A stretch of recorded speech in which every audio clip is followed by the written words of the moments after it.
This is a HeadGum podcast. This week on the program, light up your blowtorches and crank up that tangerine dream, because on this episode, we're talking about Thief. I'm Andrew Jupin. Steven Sadak. Eric Siska. Chris Cabin. Jamelle Bouie. And we love movies.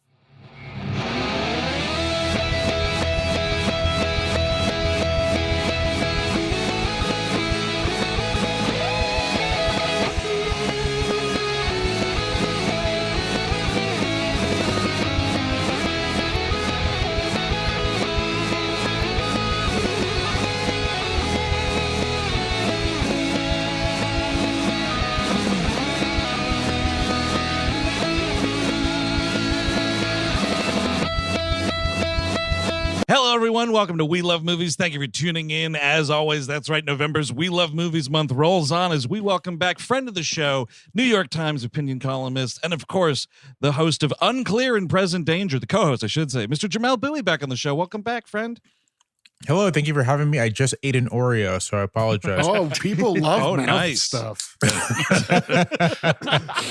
Should I chew directly into the microphone? Oh, yeah. They love You it. should. Get closer. You should.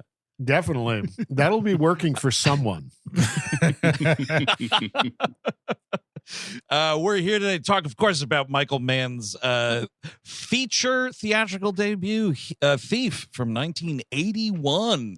What a debut! Just to get right into it, what a goddamn debut! Yeah, I mean, the way this guy directs movies, his first name should be Super. My God damn, I butchered that one. It wasn't going to be good anyway, though, Sure. dude. Yeah. But on paper, it was like succinct. Michael Superman. See, the Super is the middle name. Sorry. Oh, I see. Okay. To clear that up.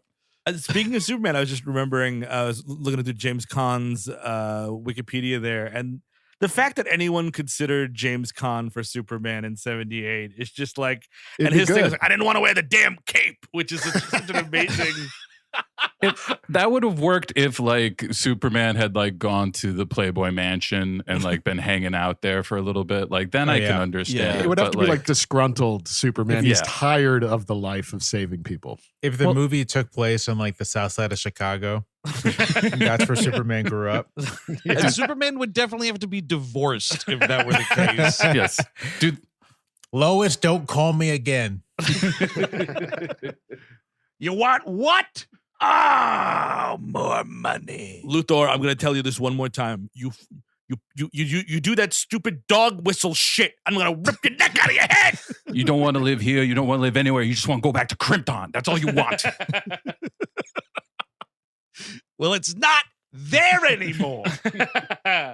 Also, I mean, yeah, he can claim it's the cape, but you're telling me James Caan with that chest hair is going to put on a skin tight suit and you're not going to see like little puffed up?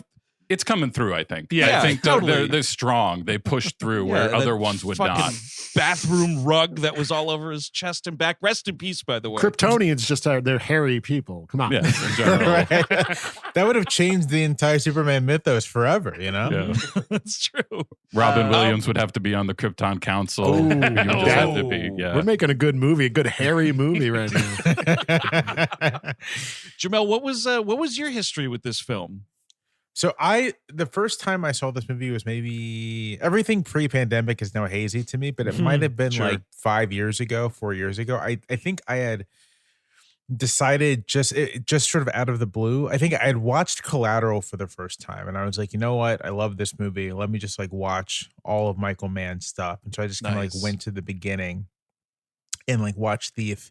And was sort of, was and still am every time I watch this movie, completely blown away by it. Blown away by just how confident and assured and sort of like perfectly formed it is. It just it feels like something from the mind of someone who is like 10 movies deep in his career and has finally kind of like refined what he's concerned about or what she's concerned about and what she wants to make movies about versus, you know, someone that this is their first real feature. Yeah. Although on the flip side, right, like there's a way I just this is not related to this movie at all, but I just watched for the first time Nazca of the Valley of the Wind. Oh, Which is amazing movie.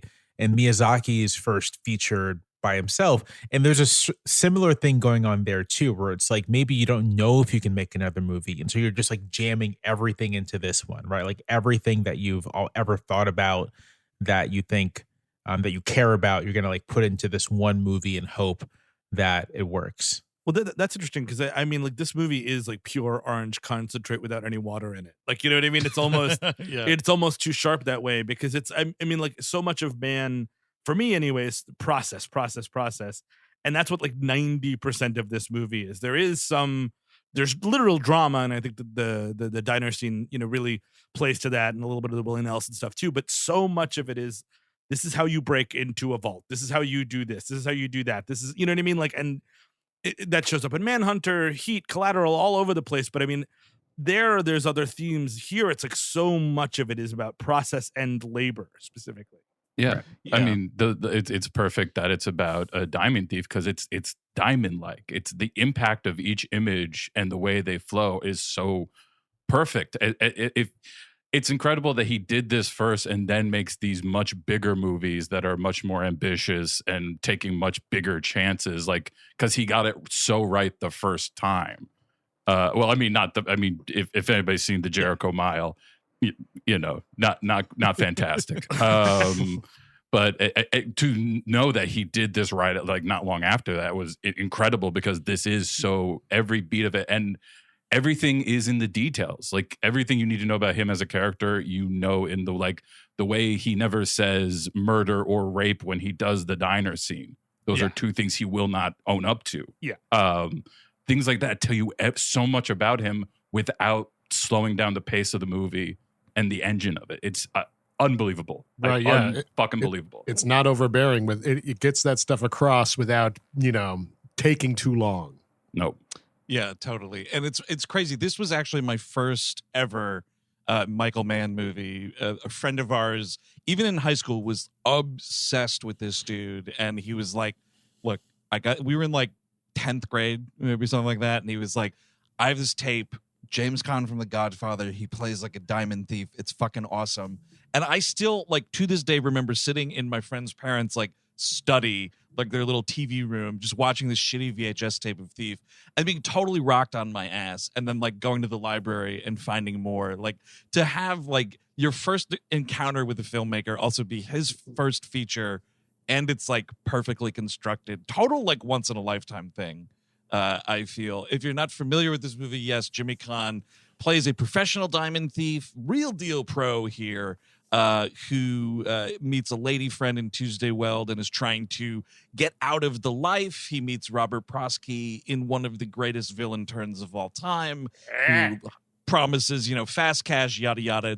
It's a big make money quick, get out and retire criminal movie.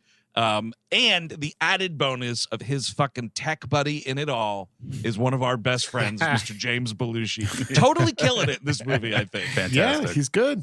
Film debut, by the way, Mr. Of Prosky, James Belushi, Dennis Farina's debut, and little backstage information. This is the second time we've tried to do this episode, so all of us have had to watch the movie like twice in 3 weeks, and both times I missed William Peterson in the bar scene. Oh, I missed really? him both times. Oh my God, he looks gorgeous in this. He's in it very for a young flash, William but Peterson. it looks unbelievable in this. And 2 times in 3 weeks, I was totally fine with it. I was like, "Yep, that's cool. Yeah. Put it back on. Let's go." Kind of crazy, Prosky, you know, because he did TV movies or something before this, but he feels like someone who's also like fully formed Yes. Yeah. in his role, like Mann is to direct it. Right. Well, Dude, and it's your first movie role that you're having in your career. He's fucking 50 in his film debut. Never give up, kids. No. Never, ever give up. The other thing is this movie. I mean, so I watched. I have the Criterion Blu-ray that came out last year or the year before, and so I watched the special features. And there's a long interview with Mann about this movie, and he mentions that in addition to everything else, there's like just lots of actual criminals in this movie, like, you know, actual thieves. A lot of the equipment is equipment that belongs to actual thieves. That like Jimmy Caan like learned how to use. And so like for the safe cracking scenes, you know, to the extent that it was possible, they really wanted Caan to be able to crack a safe and do it. And so one of the things I love about Mann as a filmmaker and as just sort of a guy is that sort of like he has this real affection for lawbreakers. I mean, you can tell it's like very evident in his movies, but also it seems like in his personal life as well. He likes criminals. No, it's also the pulse of real life, right? Right. It's like giving that sense of like lived in authority to these roles that you would usually have fucking Dax Shepard fucking playing. like really, I don't need it. Like having a guy like my favorite guy in the whole movie is the guy who has to build the burner for him. Oh yes. I could not get that guy out of my head. And it's because he's one of these guys who's been doing this shit forever, and Michael Mann was just like, that's a good face. I'm going to put that face here. Somebody who can talk about this stuff for real and doesn't have to like memorize it and like think of theatrical ways of delivering it. Can just do it and like, kills me. And Mann does have this eye for just sort of like not just faces, but like the most Chicago faces you can imagine. Oh my God, yeah. You can smell the fucking sausage coming off of the guys playing the scuzzy cops that are following him through most of the film. Those fucking guys, and also some real uggos too. That's the other thing. These are real deal, prime A cut American faces. The guy who plays Eurizzi, who is who is the technical advisor of the movie, who is a real deal jewel thief, et cetera, et cetera. He is a guy that wakes up and is like, I wish I looked a little bit more like Danny DeVito. Like, I wish if I had that, if I could look, if I get a good DeVito going here, go out to the club, pick up some lady. Like, you wish you looked like Danny DeVito.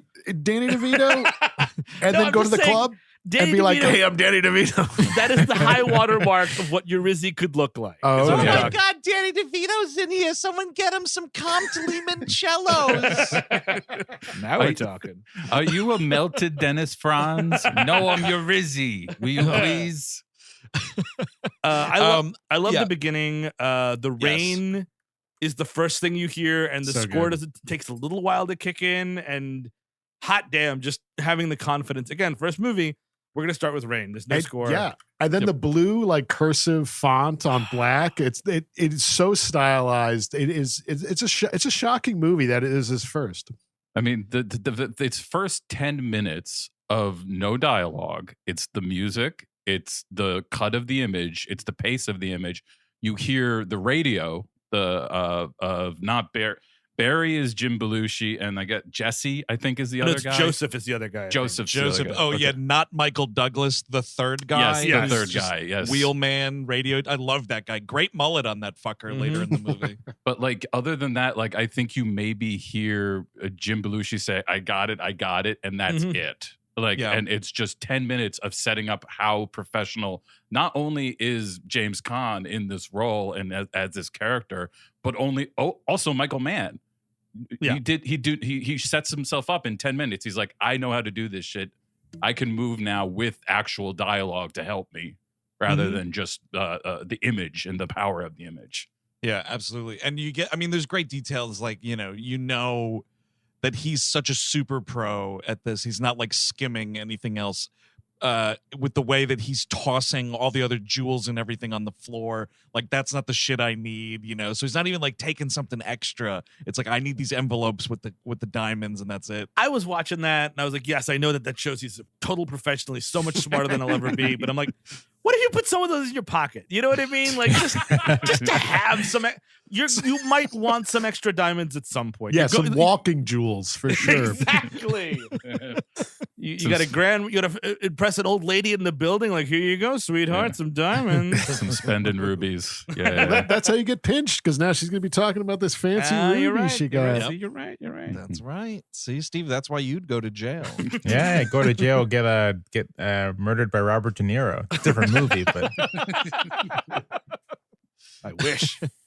This whole sequence too is what Wendig Refn like totally ripped for the start of Drive, which is fine. 100. I love Drive, but like, you watch this movie and it's like, well, that's where he got this part, along with other parts, but a lot this part. Oh yeah. The only thing we're missing is a fucking Laker game on the radio. I mean, honestly. That whole movie is essentially Thief and Walter Hill's the driver having a hump session. Yes. So it's just, like, going Which at is it. a beautiful really little is. baby that comes out of that Looks hub beautiful. session. I love Belushi's look, man. He's got these fucking like Elvis sideburns. This is like right around. Well, actually, I think it's probably a few years before because I think he was on SNL in like '85 or something like that. So that's pretty. If you've ever seen Jim Belushi on SNL, that's kind of how he looks here. But he's got these Elvis sideburns. He's wearing a lot of like Hawaiian shirts that are open most of the time. Fucking great. You don't see a big Chicago guy in a Hawaiian shirt like that too often, which is nice. Yeah. It looks like 1983 he joined the cast. Oh, was it 83? Okay, so closer than I thought. But yeah, so Jimmy Caan is Frank, the professional jewel thief. I love the little scene where he's giving you want a Danish to the little fisherman on the lake there. Oh yeah. It's such an awesome, like, literal calm before the storm. It's cool. I mean, like, so it starts. You get all this like dense process of he's got this crazy drill and all this stuff. You kind of don't know what's going on. You figure out he's throwing out all these diamonds. He gets all these little envelopes. And he leaves, and then we go to the car dealership, and then it's more impenetrable, opaque process. It's like, I need these titles. I need you to go down to the courthouse and do this and do that. And it's like, it's just it's layers on layers on layers. And it's like to the point where you're like, who is anyone? And again, it's fine because it's a Michael Mann movie. But I mean, at the same time, like we are so in the weeds every minute. And that's a great thing, but it's just funny to have. But the thing is, it's dense, and the movie does not even attempt to slow down to sort of like explain who these people are or what is happening. But it doesn't feel oppressive, right? Like it doesn't feel like you are struggling to understand something. You're just sort of like you're in it. You're in it as a viewer, and you're sort of experiencing it as a viewer, and now you're just sort of like part of this atmosphere.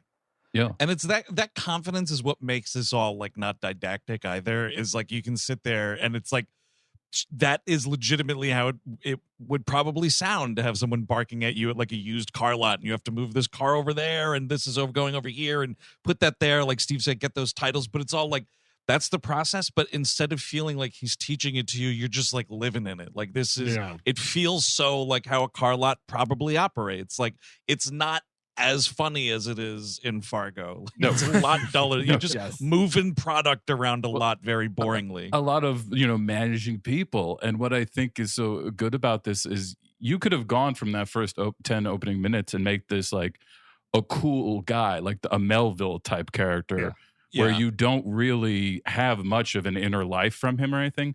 What this scene tells you is that this guy's a fucking control freak. It's not just the job. Right. It's this.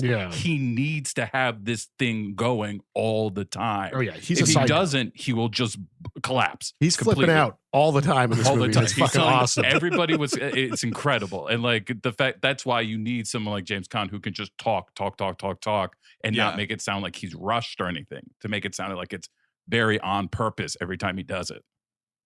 So they go to the diner, which I love. This guy, Hal Frank, playing Joe Gaggs. Whoo! Dude, I am, wow. You would have got a great face. Not Otho, I've been calling this guy the past couple weeks. This guy should be on a deli shit. sign somewhere. This guy is so just character out the ass. And he's like watery, creepy blue eyes under these enormous glasses. It's just a perfect face. He looks like a sad ghost. I mean, it's really... And just your name is Joey Gaggs too. Yeah, that's fucking fitting, man. And he's been at this diner for a while. He's been taking. He even you feel bad because at the end he's like, "Let me take care of the bill," because Joe Gaggs went house on this thing. There was he got the side sausage, lumberjack breakfast, definitely. James, I'm gonna get the steak and the eggs, and let me get one of those biscuits, and let me get I'll get some of those hot links. Like a look down at the receipt, and it's like 15 pancakes. It's like, what the fuck? Let me just have the whole menu. Let's stop picking it around. Let's just do the whole menu right now. It'd be great if he's like, he's like, I got it, Gaggs, I got it. Really, $45? $45 in 1980 on breakfast? Are you fucking kidding me? $45. How are you still alive? Yeah. First, how are you still alive? I think $45 and like $1980 is like a mortgage payment. Yes. That's how. No, that was your college education that you could pay off really quickly. Yeah. Oh yeah, that's of course. Yeah. Waiting And- tables. And now we have to be a thief to make it, you know? Oh my God, Joe Gags looked like you ate 4 semesters worth at the diner this morning. He had steak on top of corned beef hash. It's just not done usually, but you know what? The customer's always right. But yeah, he gets all these like cool little envelopes, and not even envelopes, like this folded wax paper. Yeah, Even like like a watching this post-it guy paper. open up the paper, I'm like, that is so fucking cool. It's a cool way to do that. Dude, the wax paper, it's speaking of delis, dude, it's like Diamond Deli. I couldn't believe it. And the way Joe I mean, it's, you know, they've probably done this at this exact diner 1,000 times, so he's like a little laid back about it. But this motherfucker's opening this shit like right at the table. I'd be like, I don't know, man. I'm going to go to the bathroom real quick, get a stall, you know, do this all right. Oh. The waitress is like coming over, pouring coffee. But- diamonds are just out on the bench. The stall, you're dropping it in the toilet. Sorry. I just feel like I don't know. I feel like in that kind of diner, in that kind of neighborhood, in that situation, you know, you see stuff. You're like, I didn't see anything, right? Yeah. Like it's not. Totally. Yeah. Hey, ma'am, did you see some men handling diamonds? I don't even know what diamonds are. What are you talking about? That's the way to be, honestly. You see something, you know? I didn't see You zip it. I didn't see anyone handling diamonds. I saw one man handling a pizza burger at 8 a.m. I'll tell you that much. Joey Gags. I don't even know. A pizza burger at 8 a.m.? My God. Oh yeah, it's breakfast. Oh yeah, you know what? Put a fried egg on the pizza burger. Why don't you just top that baby off? I mean, That'd be great. The detective's like reading the fuck. Wait a second. Pizza burger? This has to be Joey Gag. Oh, it's the diamond thieves again. It's his MO. Yeah. Well, I could just imagine, Eric, to what you were saying though. Like, I can imagine if they were like, "Oh, going to the bathroom," Joey Gags, such as he is, trying to get into a stall with these things out would just end in absolute disaster. I can't. I can't. I don't imagine Frank would be happy with it. So Frank agrees with Gags, like he's going to go exchange out the diamonds for money, and then Frank's going to get his cut later from Joey Gags. And meanwhile, you get a quick little notice here. He's got a letter from his buddy Okla, who we will learn is Willie Nelson in a few minutes, saying, "Ooh, you got to come quick, come visit me in prison." But then, so just that's like a quick detail to get in, and then immediately we get right back into it. Jim Belushi calls him at this bar. I love, man, cell phones ruin this. I was never old enough to get a phone call at a bar. Oh, yeah. And to have that, like the bartender be like, "Oh, he just left, hang on." And then have some old guy like, "Come back here. Come back here." Well, to I a bar love this whole thing. a bar you own. I mean, Yes. that's Yeah, the your best own to have bar. your bar phone at your own bar. That is fantastic. Also, we get a quick Tuesday Weld is at the diner. Right. Yes. Cashier. What's her name? I'm completely blanking. Jessie. on her. Yes. And they make a date for later tonight that he is going to blow. Oh, he blows that it we all. big But time, like, it is incredible that it is such perfect dialogue. I will call you back in 25 minutes. Like, Yes. Yep. that speaks to Michael Mann's like exactitude. He's like, everyone needs to speak in exactness. But even the script, I mean, the script is even so much more laser focused, written by Mann, based off a book that seems like it was very loosely based off a book. I have this has worked twice now, so I'm going to do it a third time. If anybody can get me this book that this was based on a PDF, The Home Invaders, it's $300 on Amazon. I'm not doing that. No. And it's the same thing. The book that like informs all the Safdie brothers movies about like street hustlers and like pickpockets, like it was based in like 92. You have to spend like $800 to get 'cause it it's now. way out of print. And Also because the advice is too good. Like, Oh. Well, Mann says that the book like loosely bases a bit of a stretch. That basically he read the book, thought it was interesting, and then like tossed it all out and like wrote a script about sort of like, you know, the loosest thing is like it's about a thief whose name is Frank. But that because of the way these things work, you have to like include the credit. And which makes sense. I mean, Yeah. which is interesting though is like even in the Joey Gag scene, it's a really quick thing where it's like, hey, you know, we just get everything we need to know. You know, here's the diamonds, blah blah blah. I'll be back in a little bit. Joey Gag's like, hey, do you want me to put some of your money on the street? And he's like, no, my money is going in my pocket, and that is like Right. the entire character. Period. Like, and you get that right there. Not just in my pocket. My money's going in the bank. Yes. Right. Sort of like this is a guy who is not just like controlling and even a little ambitious, but sort of like he wants to be free of all of this. Like this is his goal. His goal is to be a legitimate. I always had this little feeling in the way that Prosky is one of the people who refers to him as Sonny, and the way that Gags and Prosky both offer him to put his money out on the street, which I took to mean drugs. I don't know if that's really what it means. It could be drugs. It also could be gambling. I mean, I guess just or shopping centers. Or later on shopping centers. Well, the shopping centers. Yeah, I mean, that is such an amazing little bit. But what I always took that as kind of like almost a nod to like getting over The Godfather. Like those are two very specific things from The Godfather that are carrying over. Yeah. And like, I always just like, and I know it's probably not even thinking about it, but like, it just always struck me that those are two things that he is specifically like against. He doesn't like being called Sonny, and he doesn't like drugs. He doesn't want people running into drugs. It is weird hearing Joey Gags call him Sonny. Right, I mean, I rewatched Godfather like kind of recently and was like, wait, what movie is on here? So yeah, Belushi calls back and he's like, hey, remember that like 125K? Yeah, it went out the window with Gags, man. He's fucking dead. I don't know. It's just like, what bad news? Like, you got to call James Caan and give him bad news, man. Oh. And it's a great way to learn, for us, the audience, to learn that information. It also would have been a lot of fun to watch that guy go out a window, wouldn't it, though? Yeah, absolutely. I think that's a real, like... Toss a couple eggs out with him, you know? Well, that's the Here's thing. your fucking pizza burger. He throws it out, too. The pavement shatters. Well, that's why they couldn't do is because Michael Mann is like, no, I'm gonna have to push an actual fat man out the window, and he's gonna have to hit the pavement. I can't be doing this with the dummy. Are you kidding me? He doesn't fall the right way. Have you ever seen a man fall? Are you fucking kidding me? Get out of here.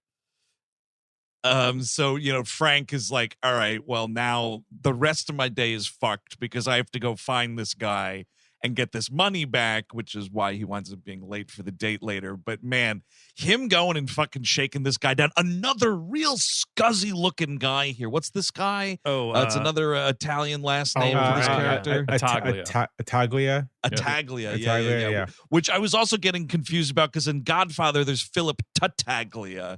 So that was confusing me with these names. But yeah, there's a Taglia guy who's like running some other plating business, and Caan has to go in, and he's like, yeah, he sold me some plates, and I had a lot of problems with them. And once he gets in the office, just instantly pulling that chair up right next to him and sitting down before anything is really said.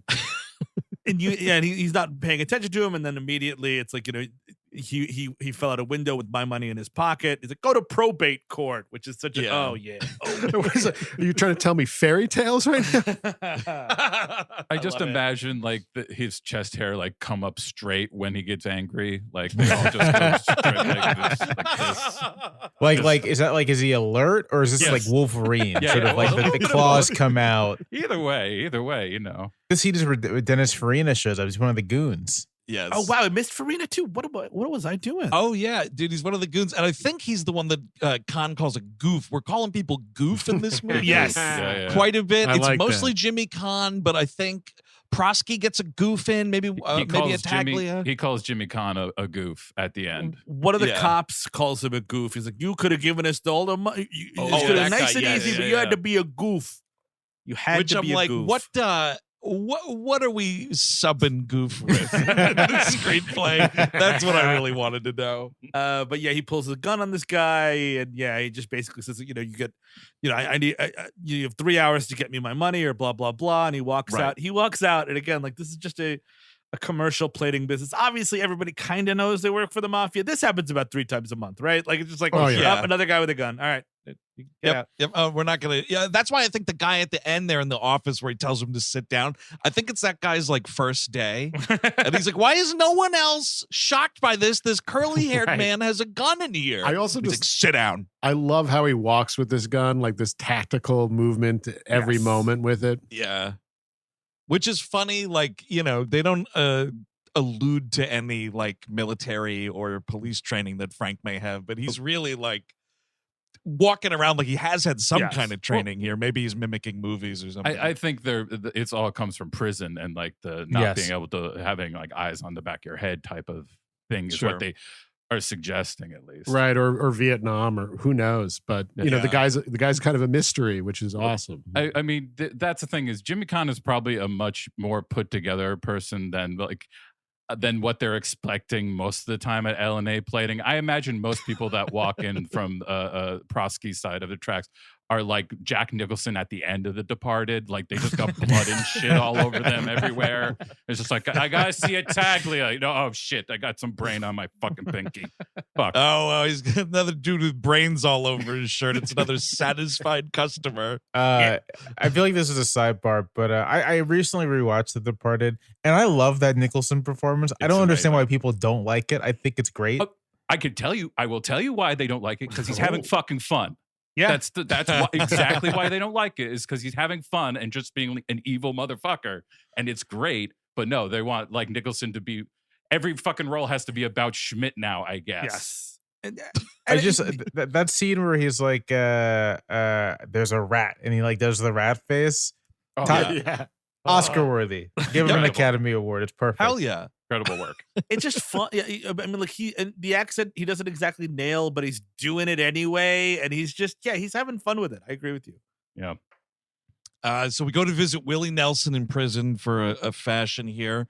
And this is, this dude, Okla, he was inside when, Frank was inside, father figure kind of a deal here. And he's got he wants Frank to get him out of jail because he's been some prisoner doctor, but I do not believe a prison doctor has diagnosed him with angina. Yeah. And he doesn't want to die on the inside. So he's asking Frank to get him out. Dude, I love like, Frank's like, oh, so like, how's it been in here these days, Okla? Like, what's going on? How's it on the inside? And he's like, man, the quality of prisoner in here. And he starts talking about, he's like bummed out that there's child molesters that aren't being murdered immediately. He's like, prison is really going to hell here. It used to be you got one of those guys and you're someone with Jeffrey Dahmer immediately. But He gives him like he's like, yeah, they'd be done in 5 days, but now they're just around and around and.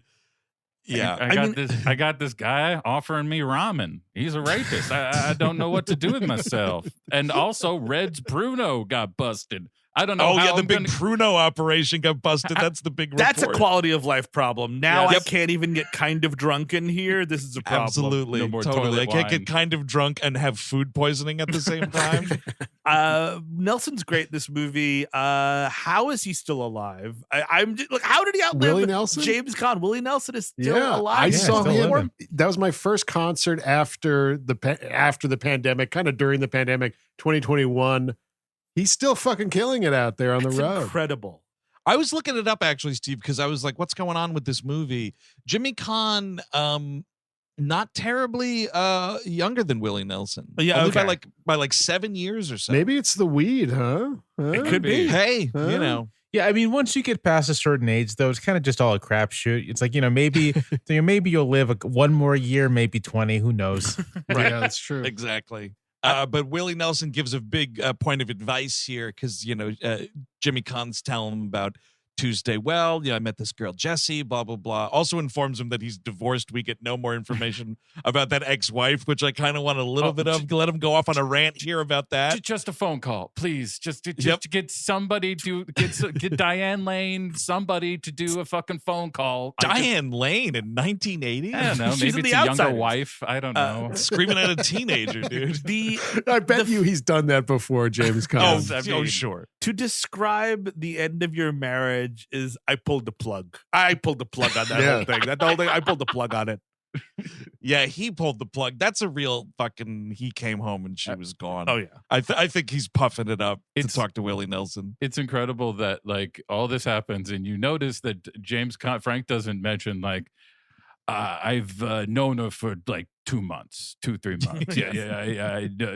She's gonna be my wife. I think we're gonna be we'll see. I'm just gonna force her to marry me is what's Well, gonna he's happen. making up for lost time, dude. He doesn't have time for a long courtship, and then an even longer engagement. He's got to get to it. Yes, I gotta say, indeed. I mean, this Caan performance is so goddamn good because when he's with Willie Nelson, like He softens a little bit. You can see that he's hurting for his friend. Like there's just so much going on behind the eyes of this performance. It's kind of a travesty he wasn't nominated. Well, yeah. we haven't even brought up the fact that we've already seen his little dream board that he keeps. Oh, yeah. Right, And yeah, like yeah. that is Oof. all you need. Like that unlocks everything. Like I'm like that he has this like almost childish thing. Well, it makes sense. Like, what's great too is like later when they do the adoption stuff, and he was like a ward of the state Yeah. at some point. Like, he's just been through the system over and over again, and just fantasizing about being a regular guy, getting out of this life, and having this little board of like, yeah, this thief I met in prison, he's kind of like my dad, and then this is going to be my wife, and then we're going to get another lady to be my wife. Well, yeah. If Had to pull the plug on that part of the dream board. if I work hard enough at if I'm good enough at the profession I'm at, I can buy normalcy. I can Right. do it. That's what I'm trying to do right here. Good luck. It's amazing though, because that's a great it's a great 1-to-1 to Jamie Foxx's character in Collateral. Yes. And he's got the thing in the mirror that he pulls Right. down and looks at the island, and it, similar. I'm telegraphing my dreams. on Maybe this piece of Michael paper. Mann is a secret guy. Maybe he believes I he's a think secret. so. Yeah. I think so, Ooh. dude. I mean, I think if you look at who adapted that movie, remember they did that secret movie? Sure. I think that's whoever they say directed, it's an Alan Smythe from Michael Mann. He hasn't been doing much, so yeah, maybe in between he did some Alan Smithies. So it's a gnome to film, absolutely. So Willie Nelson, the big piece of advice that Okla puts out on him, he's like, because James Caan says, should I tell her what I do? And he's like, don't lie to anybody. If you lie to someone you love, it's gonna fuck you over. And he's like, and if you're lying to someone you don't know, the hell does it matter if you're telling them the truth? Which is fucking great. Like, yeah, all right, always be a straight shooter. But very important, tell her up front you're a fucking thief, yada, yada. So then this James Caan's very busy morning. He goes straight from here to the meat has been set, 3 hours later to go get the money back. And here we go. We're fucking meeting on the docks in the middle of the night with Robert Prosky. We're being fucking observed by crooked cops from afar. I love this scene. It's so good. And I mean, I love the Attaglia. He sees Frank for what he is. Like, this dude is fucking trouble. You have to kill him. Yeah. It's not going to work out, He's doing a real like, you know what? I don't even know what we're doing here tonight, frankly, Robert Prosky. This is fucked up. You're betting on the wrong horse here. And Frank, super smart with all of this too. He's no stranger to this. No spring chicken. He's got Jim Belushi up on the roof for sniping purposes. Absolutely. I'm surprised he doesn't have the go-ahead for Belushi for when if anybody who's trying to hire me calls me their father, that's the go-ahead. You blow their head right the fuck off. How about that shit? Like the fact that he is so like quietly condescending, like not even quietly, just like so self-assuredly condescending to him because he has so much power, because he has been quietly working for him for so long without knowing it in a way. And he was trying to get him into that organizational fold of like, yeah, I'm the head, I'm the big daddy over here at the mafia. So it's even better. He says like, oh, he lays it all out. Like, these kinds of scores is how much you're going to make. He's like, and basically I'll be your father from here on out. And when he says that, he puts his foot on his wheel well, just to sort of like impose a bit more. It's like, Prosky's fantastic in this too. He is great. I'll say what's happening too is, and this is a thing common to kind of everyone that encounters Frank, they all sort of like have a fundamental misunderstanding of who this guy is. Yeah. Right. Like they don't really quite like it's clear that Prosky just sees him as sort of like this young thief, this young guy who does good work, but like is not more complicated than that. And Frank, he implies that he spent so much of his life thus far in prison. He's sort of like shaped by that experience so much and has this sort of like this singular drive that is sort of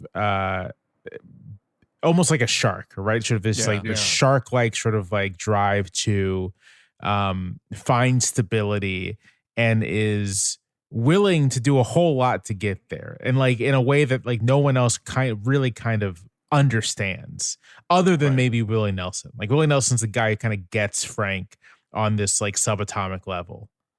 But I feel like at least to a degree, Prosky is able to acknowledge that. He sees it right away, and he's like, all right, I know what this guy is, and I can abuse that and get him to do my bidding. I'm going to say all the right things, and get him out of there.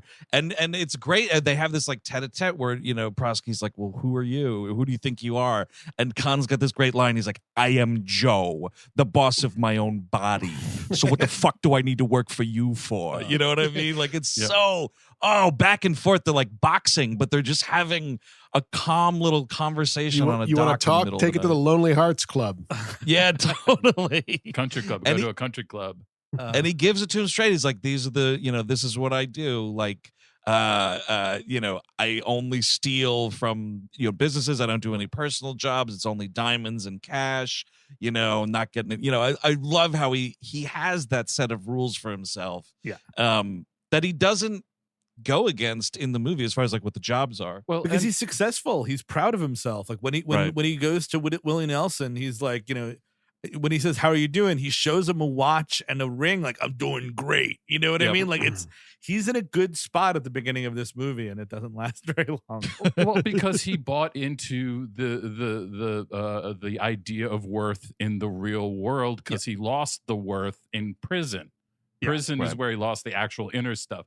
But the way that he can like just rattle off like I $150 slacks, satin shirts, a flawless 10 carat ring. I change cars like other guys change their shoes. Yes, to talk about like what I own, because that's all he has now is what he owns. That's the thing. He's institutionalized. He can't relate with other people, and people can't relate to him unless they were also institutionalized like Willie Nelson. Well, yeah. I mean, it's incredible that you set him up with Prosky, who is like, as you were saying, both Andrew and Jamelle, I think both of you were talking about this, about the fact that like, Prosky has seen this guys like this 100 times and has broken them all. Like every time when he had to push them and tell them what their place was, they listened. He was not prepared for a guy like this who was like, no. Mm-hmm. I will burn the whole fucking thing down. That's sort of the difference. Yeah, that's the difference. Like, it's incredible. And like,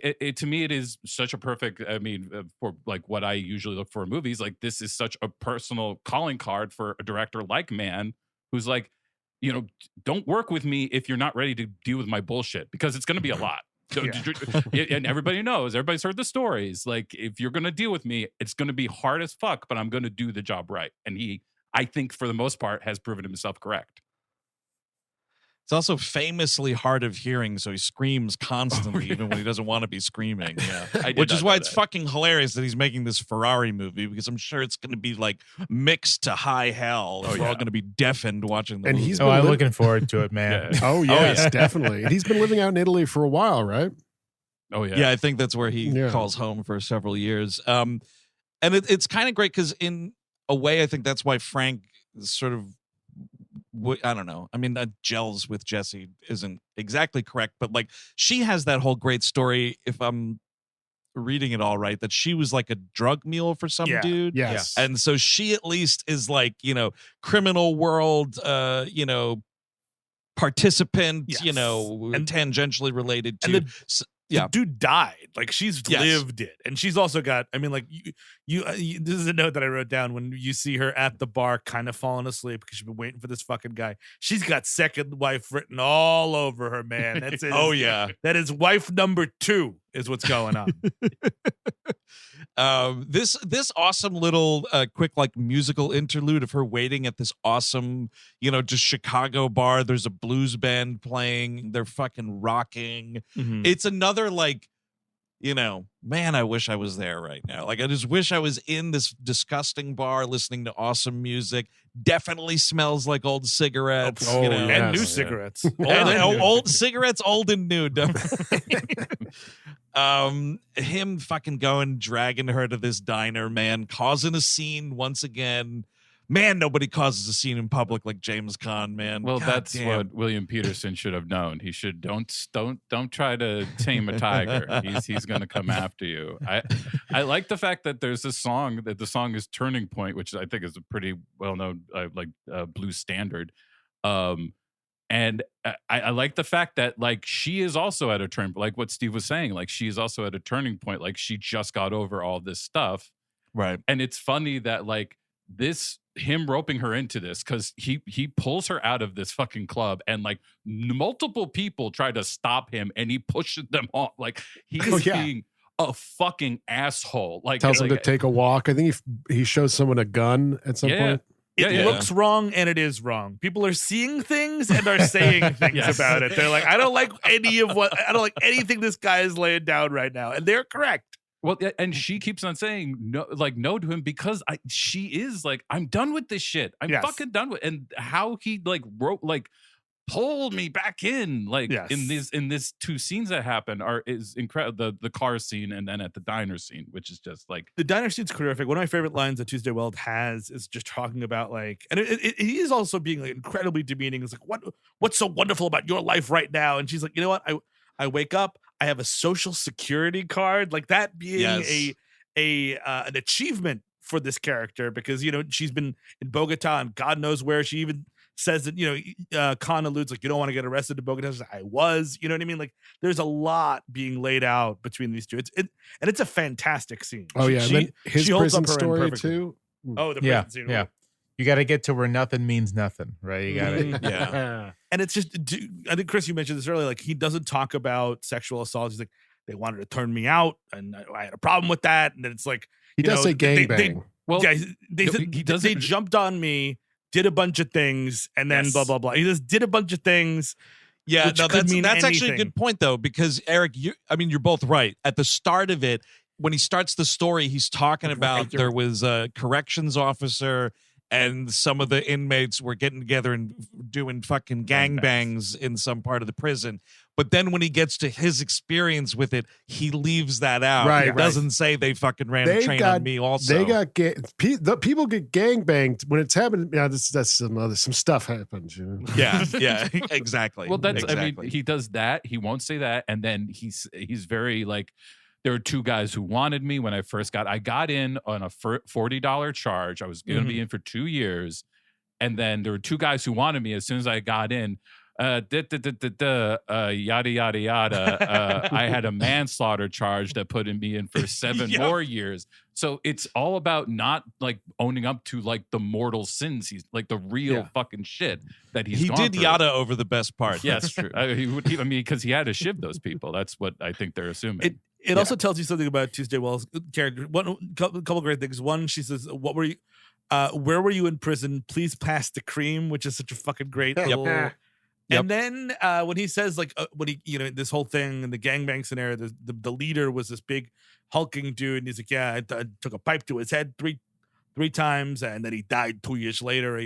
A huge loss to the planet Earth." And she like chuckles at that. And it's like, like it's kind of cute. Like, I don't know, this guy's kind of winning me over. He killed somebody.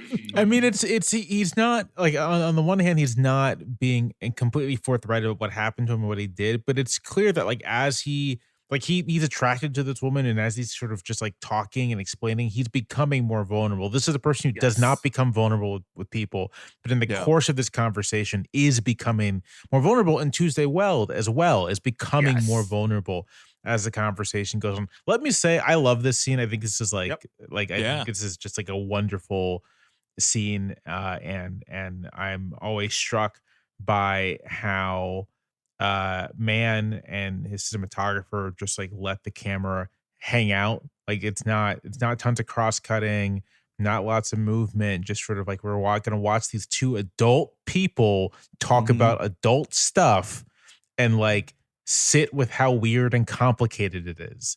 And it's like, I just And it does sit there. I mean, it's very actorly too. Like they really take up the frame. You know what I mean? Like they're Caan especially, and both of them really do. But I mean, like, there's just so much of business about like the cigarette won't light. You know what I mean? He's sending back the cream because it's cottage cheese. Oh man, that I almost throw up every time. Because it's first of all, here's the thing with this server. He's like, "Hey, can we have some new cream?" And she's like, "What's wrong with it?" Which it's like.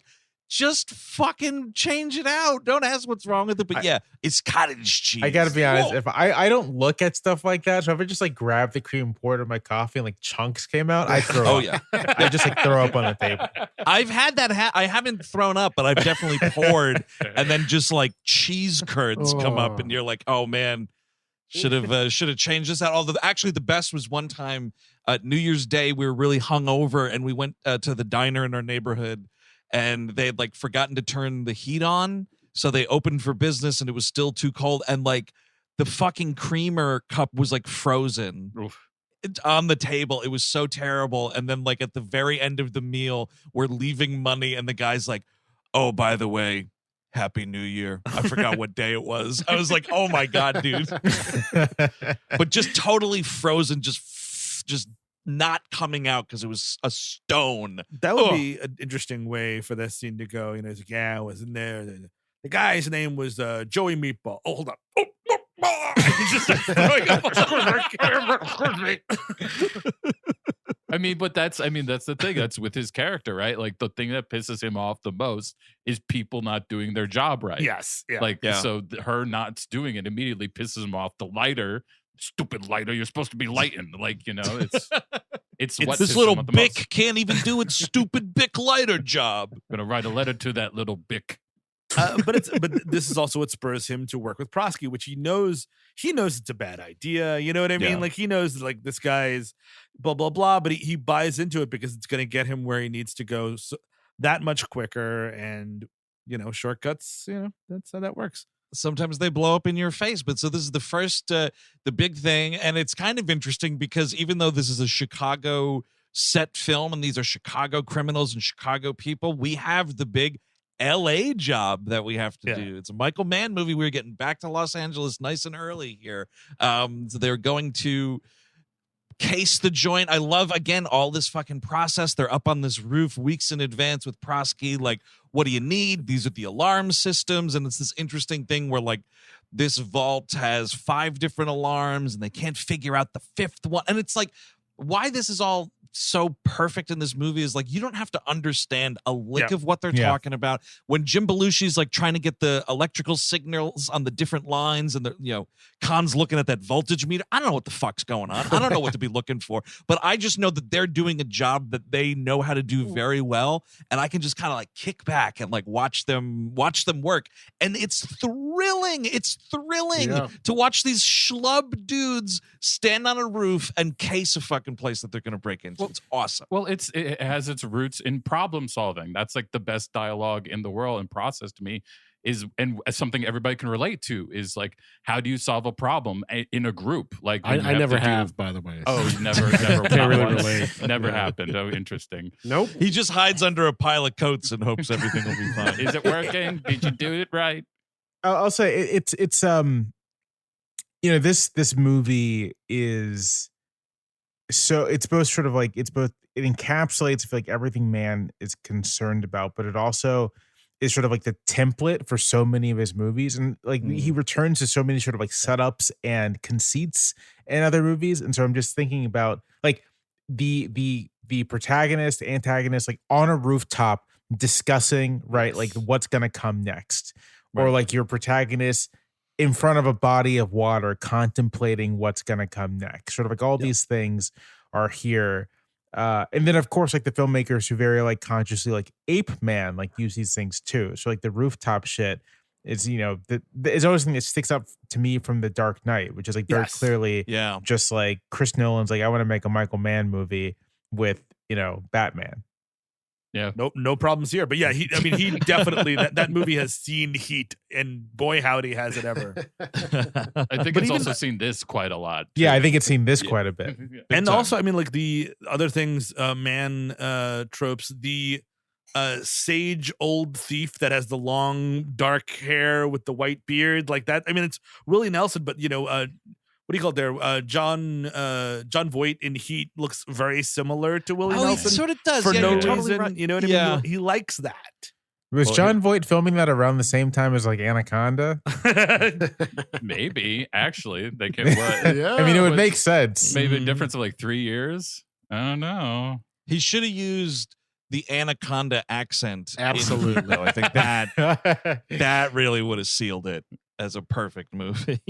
This city could kill you in 1,000 ways. John, we're gonna do that again. What are you doing? Why are you doing this? I'm just going to tell you, Wayne Grow checked into the head suite on the 17th floor. Yeah, dude, that accent and him saying Wayne Grow, you know it would be hilarious. But yeah, so we're in LA just to see the job. They kind of go back. This is the metallurgist scene, which is awesome. Because his whole thing is like, we can't crack this safe. I want to cut a new fucking hole in it and walk through it. But it's so awesome. Give me a 3-hour movie of this guy telling me how he figures out what I'll chew it, I'll bite on it, I'll piss on it a little bit, I spit on it. You know what? You know how I figured out what was in Thanos' gauntlet? I Captain America, he come back, I chewed on the gauntlet, I chewed on it a little bit. I cummed on it a little bit, see what that would do. And turns out that was a trick. I honestly, if that Infinity War when Thor has to make his new hammer or whatever, and like they went full Michael Mann with Peter Dinklage as that giant guy, like that would be incredible. It's gonna be a couple of weeks. It'll be like 41 grand. Yeah. It would be awesome. It's just like, because he's like a giant in that movie. It's like huge Peter Dinklage, and he's using those little whatever the tools is. The dude's like measuring out, like he's looking at James Caan's drawing, and he's like, all right, doing these little like things in his head. Just seeing Peter Dinklage, like, all right, for the sword here, you're just gonna, all right. It's gonna be a 40% space zinc. It's gonna be a 70 titanium. Can we get what's this stuff from Wakanda? We're gonna need a bunch of that too. Jesus Christ, yeah. It's gonna be a job of. It's gonna be a bitch to yield. I'm gonna tell you, to actually use the thing, it's gonna be a pain in the ass. Unless your girlfriend gets cancer, she'll be able to use it. It's Thor: Love and Thunder. Don't get me started on that movie. Oh God! At the time of this recording, we're recording this a little early from release. I still have not seen it. Oh, that's fine. That's horrid fine. Movie. His whole thing, all this stuff with the metallurgy, he's basically like, he's telling James Caan something about like his son-in-law thought it would be good to get this like scientist guy in to be doing like some fancy measurements and figuring out what's in all these metals, and he's making fun of him for wearing a lab coat, like, which is totally true, man. Read the room, look at all these like scuzz dudes you're dealing with. They all look like the guy who's in the little boat in fucking Waterworld, the little gas guy. Yes. They all look like him. Like, take that lab coat off, buddy. Yeah, I mean, like I said, I could watch this guy talk for just 3 hours. Just a documentary about this guy and his life would do me just fine. But I do also really love the scene where they go to buy a house together.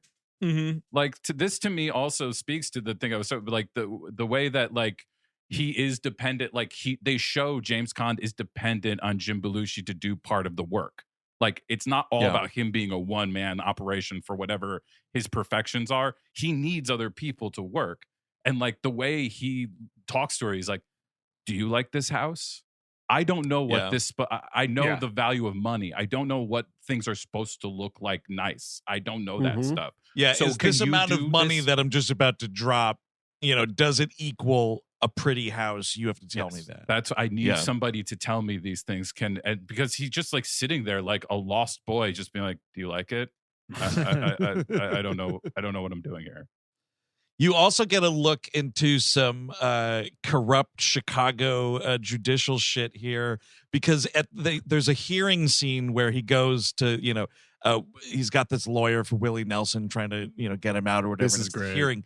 And it's the fucking lawyer and the judge doing like finger signals as to how much money this judge is going to need. Yeah, the bribery for a bribe. Stuff. Oh my God. It is so good. And it's another moment where it feels like, yes, this obviously probably happens. Yeah. Yep. And it's so great. Like, the finger signs, the back and forth. It's like, I'm still not convinced for 3, 2. Yeah. It's gonna need 6,000 for Earl Wapner out there. Earl Warren. Earl Warren. Apologies. Although they should have made a Judge Wapner reference, but I don't know if he was doing People's Court at the time. That's a good point. Maybe he was still a real judge. We do get a Jim Belushi, another scene here where he like tells him they're having like a barbecue at the house. This is a nice like Belushi definitely validating him because he gets out of the car and he's just like, "Hey, what is a rich person live here? Look at this house, hon. It's gotta be a rich person. Hey, are you rich?" And it's like, oh yeah, you know. Well, hold on, look at Mr. Too Good for a Murphy bed all of a sudden. Okay, all right. I had no idea we were against Murphy beds. Ooh, Clubhouse crackers, no longer premiums in this house, huh? Would you look at that? Not one of the windows is broken. Ooh la la. Oh, it's fucking great. I mean, this is a gorgeous house, though. It is. It's an 80s house. So there's carpeting everywhere, but I'm loving it. Yeah, you probably got bathroom carpet, which that can get tricky. Oh my god, bathroom carpeting. Oh my god. But also, I think this house probably has some carpeting on the walls, some here and there too. Ceiling too, just to try it out. That almost sounds comfy, but then you got to get a ladder to vacuum. Yes, that's true. We get a little more from Belushi about how, you know, there's a passcode and he has to bug it and all this stuff. Meanwhile, we're trying to get a kid. This is the adoption scene. Oh boy, you got to read the room here, James Caan. Yeah, you really do. What prior work experience do you have? Oh well, I spot welded desks, and I did shoes at prison. This lady, though, she's like, "Oh, so you became the foreman of the shoe factory or whatever?" And he's like, "Lady, I was in the fucking joint. I was doing time. I was doing time." Ah, so good. And, you know, and then he gets into a very, you know, long-winded thing about like, give me undesirable kids, older kids, Asian kids. Yeah, we get a faucet of slurs here. Yeah, he's going for it. And the weirdest part is he's yelling at this lady, like, you know, he does reveal in this scene that, you know, that he was, you know, state raised, etc. He's like, and if somebody tells me that, like, would you grow up in the suburbs? I'd be like, decline to comment. She's like, yes, I did, as a matter of fact. I'm like, you're losing the argument. Yep. But absolutely. Why are you talking? Yes, I lived in the suburbs, but you've got me all wrong. I was rich. He's got it great because the security guard comes up and it is a fucking class A James Caan. What are you looking at? Right at this guy? Oh man. Well, yeah, because he could have gone back to jail right there. He was ready for it. He was right on the edge. Definitely. It's this scene. So the first time I watched this movie, I don't think I was as attuned to its class politics, but this movie has like real class politics to it, and this scene is like a great example of that. That just sort of like Frank, the thing as we've talked about, the thing he wants most people to do is not just like buy status, but like buy respectability, buy normalcy. And this scene is sort of like he shows up with his expensive suit and his expensive watch, and it's beyond obvious that doesn't matter. That like his background is all over him, and someone who grew up in the suburbs and grew up middle class or affluent can just sort of smell it from a mile away. And so it doesn't really matter how much money he has. Like he can't actually overcome the injury of his background. Yes, the caste system of America for sure. And that's similar with what we get in the metallurgy scene. The guy with the white coat, right? That's a college boy. Like, what is he doing here? Right. You know what I mean? There is this huge divide between these guys and those guys, and the movie reminds you of it quite a bit.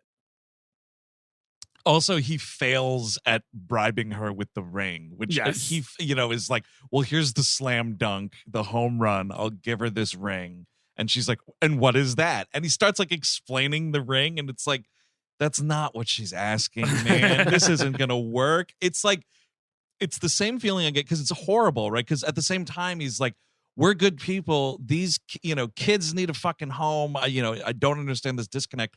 It's kind of the same thing. The stakes aren't as high, but when Don Cheadle's trying to get that loan to open the electronics store in Boogie Nights, and they're like, oh, what have you done for employment before this, and he has to say that he was a porn star, and then it's like, boom, that job's not acceptable for, owning your own business. Sorry. Well, that's like both that, like I think of both like Don Cheadle in that movie and Channing Tatum and Magic Mike when he's trying to get his business off the ground. But those are two people who I think genuinely think they can get over the thing. Like, the thing that hurts so much about this scene is that he knows what the answer is. Right. Going into it, he knows already. He's just like, the way like she's like, come on, Frank, let's go. And he won't listen to her is because he wants to hear it. He wants her to say it to his face. And that's why when she like finally is like, well, you should go now, he says, right. Mm-hmm. Like when he hears the suburbs thing, he's like, right. Yep. Like, that's it. That's what I wanted to hear. I'm the fuck up. I've got to go back to where I should belong. Yeah. So, now things are kind of heating up. He has an encounter with the cops.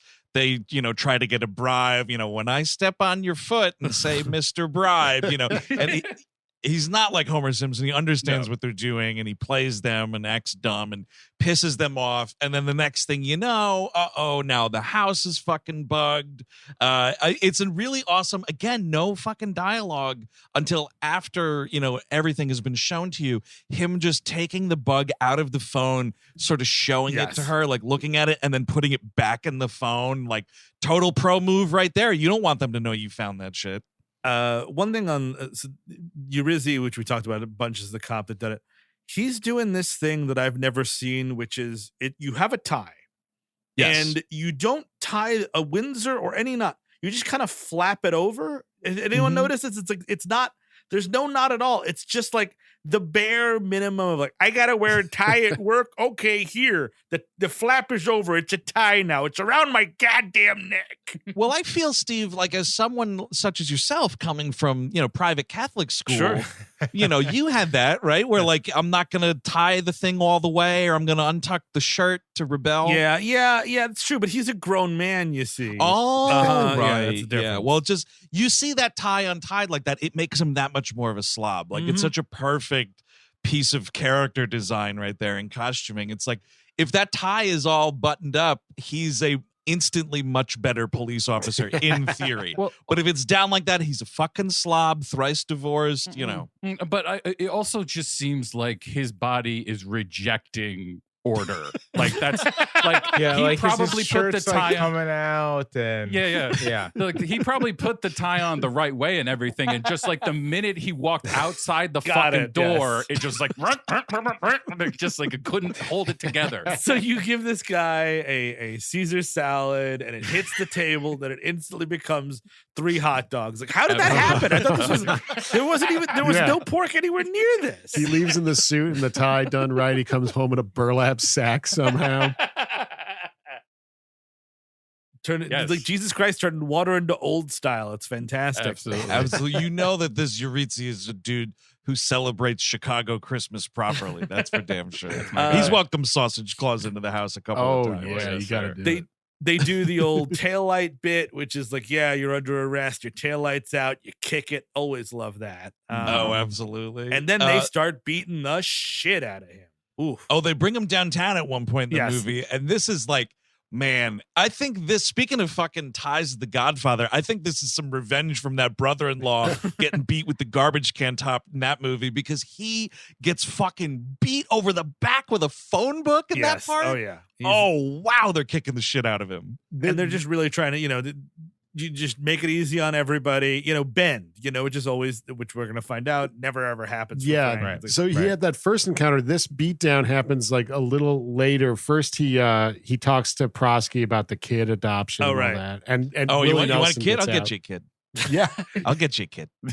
I'll get you a kid. Do not want to know where he's getting those kids from. Don't want to know. Is it the kid's fault that the mother's a piece of shit? I mean, she's selling the kid. It's a couple ladies. They're making babies. What do you want? You want a fresh baked baby? Now tell me what type. I mean, the way Prosky is like slinging around kids, he's probably a Supreme Court justice on the side too. You know? Maintaining that domestic supply of infants. You gotta do it. Absolutely. I just love the fact that like when he's doing this, like he's like holding court. Prosky's got like the arms out and he's like, you want a baby? I'll get you a baby. I know these two girls who just pop out babies up in a hotel room. But if you're Frank, James Caan in this scenario, Right. this is where I have a little bit of problem. Like, yeah, obviously Robert Prosky. This is where also Robert Prosky is like, oh, I'll get you into all these shopping centers, blah blah blah. It's gonna be a great deal for you. He's like, no, I don't want to do that. But you got it when he's like, I'll get you a kid. You got to be like, how much? What are we talking here? I want to pay full in cash. I want to pay up front for this kid. You don't want to have a kid on layaway. I want to buy this baby straight cash. Exactly. Do you tip for a baby normally? Do you do that? Do you throw an extra 100 in there? She doesn't give anything to that woman who brings the baby downstairs. in fact, So at least for the handoff, no. At least in America, they usually untip a baby, circumcision. Oh, of course. Come on. I gotta say, if I were directing this movie, because I'm dumb, I would have a scene where she's like holding her hand out for a tip. I mean, that's got to be. It's a lot of work to have a little, kid, You do a little baby dash, I guess. Of your baby will be at your house in 5 Oh minutes. my! Keep your phone by your side in case your baby dash driver needs to call you with an issue. Make sure it's on vibrate at the very least. It sounds like a bad idea, guys. I mean, it sounds like a bad idea. I'm pretty sure Texas is like brainstorming it right now. Yeah, I think so. You're gonna have to. It's gonna be a new tech corridor, Jamelle. But isn't Elon over there now? So like, yeah. I'm inventing baby dash. It is baby X. We take the babies and you order them, and 3 months it's yours. So what do you think about that, pedophiles? I think they like it a lot. Yes, I think they're like that. It's a good system.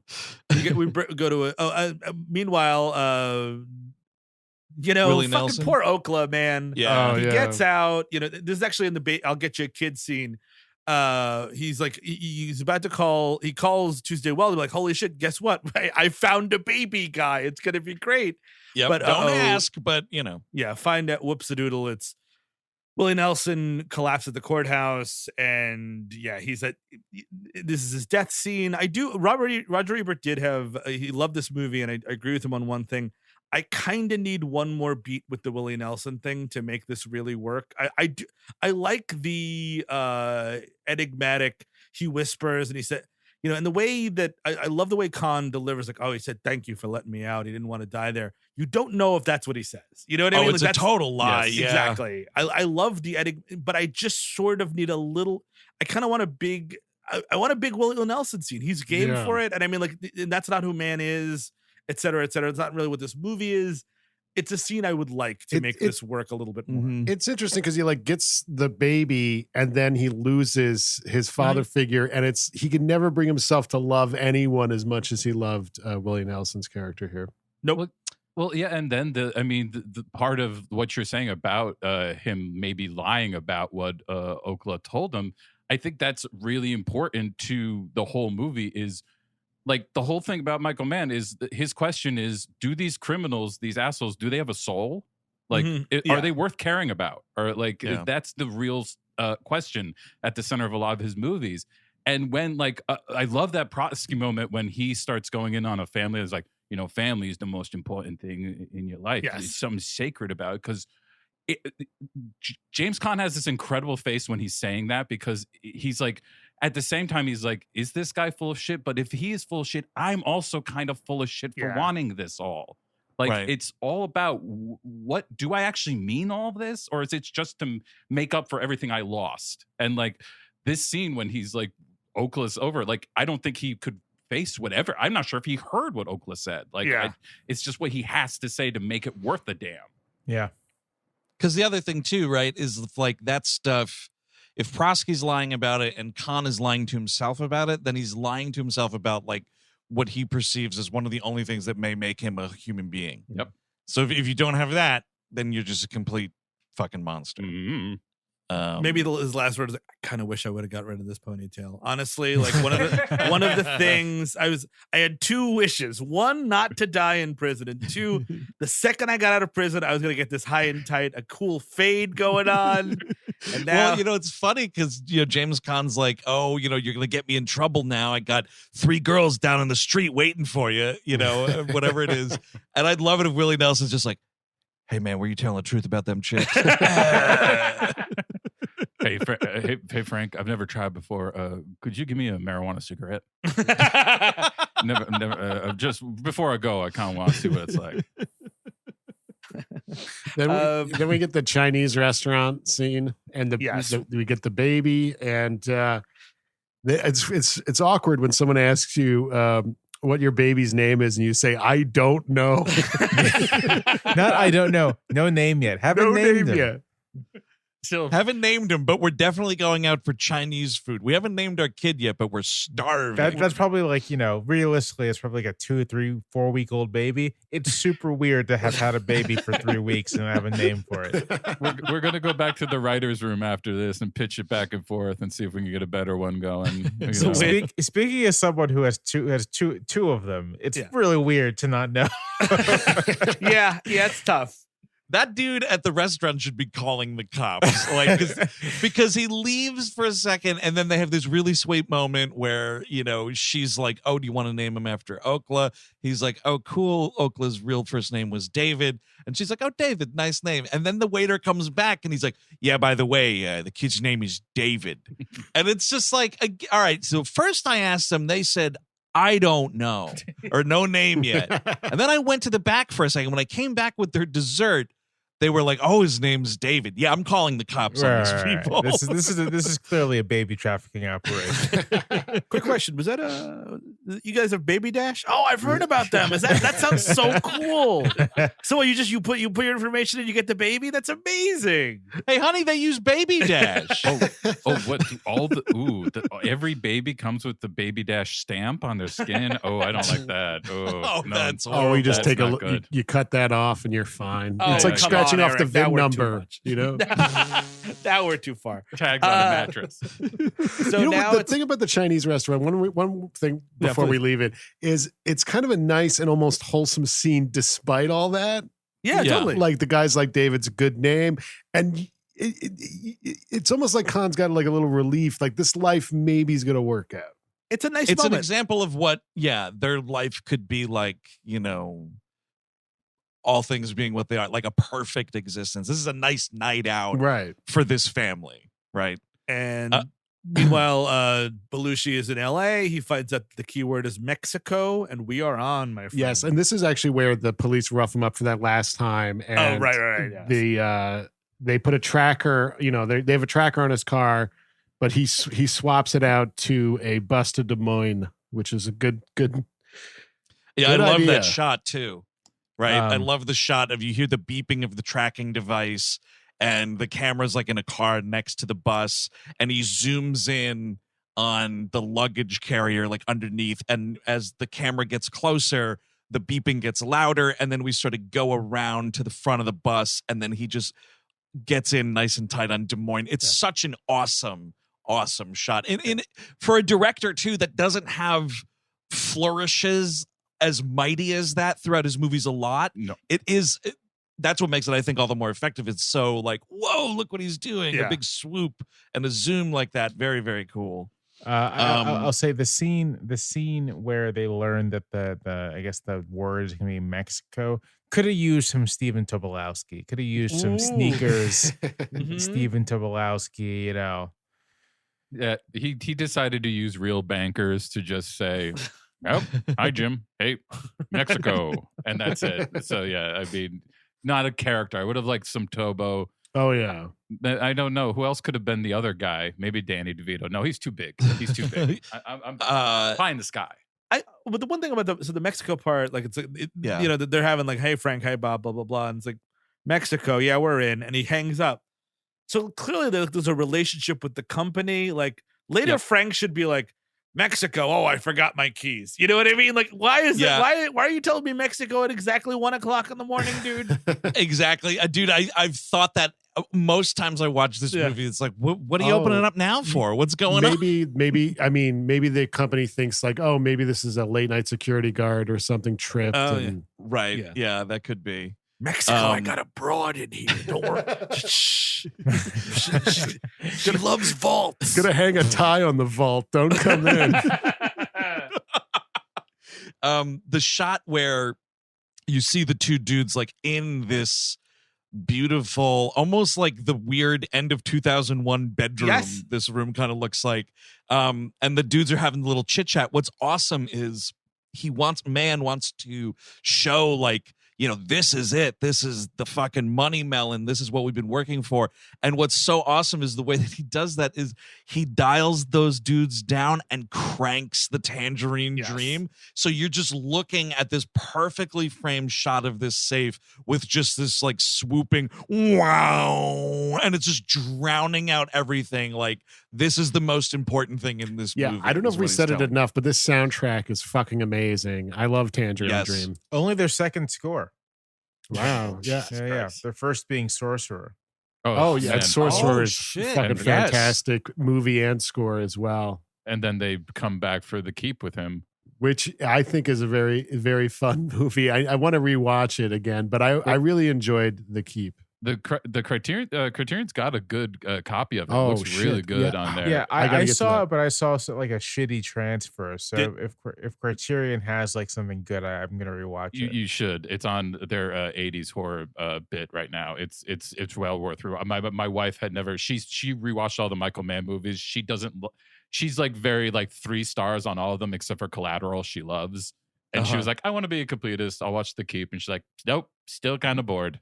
I mean, the problem with the keep is it's not his movie. You know what I mean? A lot of it is just like cut to ribbons and Mhm. producers came in, et cetera, et cetera. Like, I would Right. love to know what that actual one looked like. You know what I mean? It's a great Sure. concept, and he swings for the fences, but yeah, unfortunately, it doesn't come together necessarily.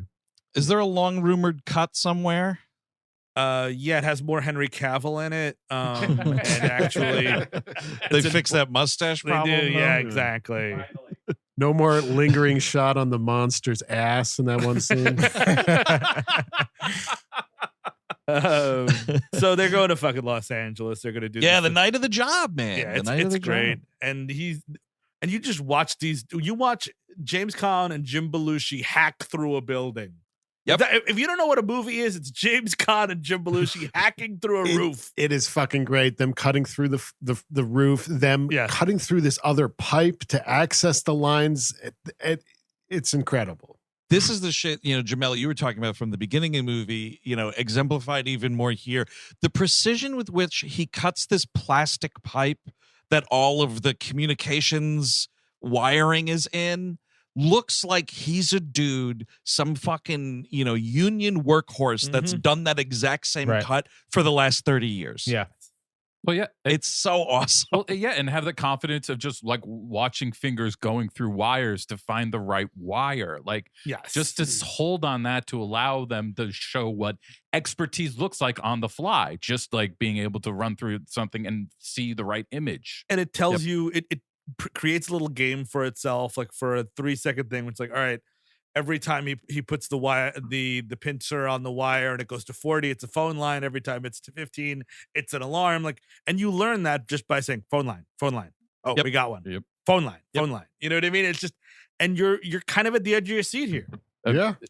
Tom Cruise has talked, not a lot, but he's talked before how much he loves this movie, and that's why he wanted to do Collateral so much.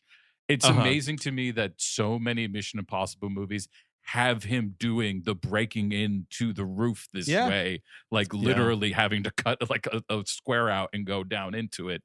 Like, it's amazing. The influence of this movie is nuts. There's the great when he gives the Mexico line over the radio, which yes, there definitely should have been something. When they, the systems managers or whatever, like, let the guard down and stuff, he goes, it's a great line. Come on, we own it. And then the music kicks Yeah. back in. Oh yeah. Mexico. My wife kicked me out, man. I got nowhere else to go. I just, sleeping in this this room's vault. got carpeting. It's got a chair. I got Mexico. Please don't. All right, we'll take it down. Good. You can get in now. Just Jesus. He's using a bunch of money as a pillow. I mean, this whole sequence, man. I mean, what do you say? It's like the best robbery scene since Rafiki. Oh, and It's incredible. I mean, yeah. the amount of gear and shit that they have to haul to the roof of the building and bring down, like these fire suits and this giant, like I don't know what the technical term is, but that giant heated pole to start like burning through the safe. It's incredible. I've been calling it a fire rod. I think it's don't know. called an oxy lance is what I think it is. It's basically like this enormous pole that you just heat up and it can cut through anything. Didn't that kill Rush Limbaugh? He was popping up like toothpaste. A couple of oxy lances. Got a little heartburn. I mean, he went down to the Dominican Republic to get an oxy lance. That's right. Oh no, I took an oxy lance and I lit it. Now it's burning up my inside of my belly. Oh, cut right through my racist belly. Brr. Are you gonna? Know what's funny about that guy? No one gives a shit about him anymore. No, Yeah. That's And he has- wonderful. he's just another dead fat guy like That's- Joey Gags. Yeah, your legacy is you are manure. You are Yes. fertilizer. You were dead. Thank God. Which is, it's kind of like the ultimate awesome thing that could have come out of it. It's like you died and nobody gives a fuck.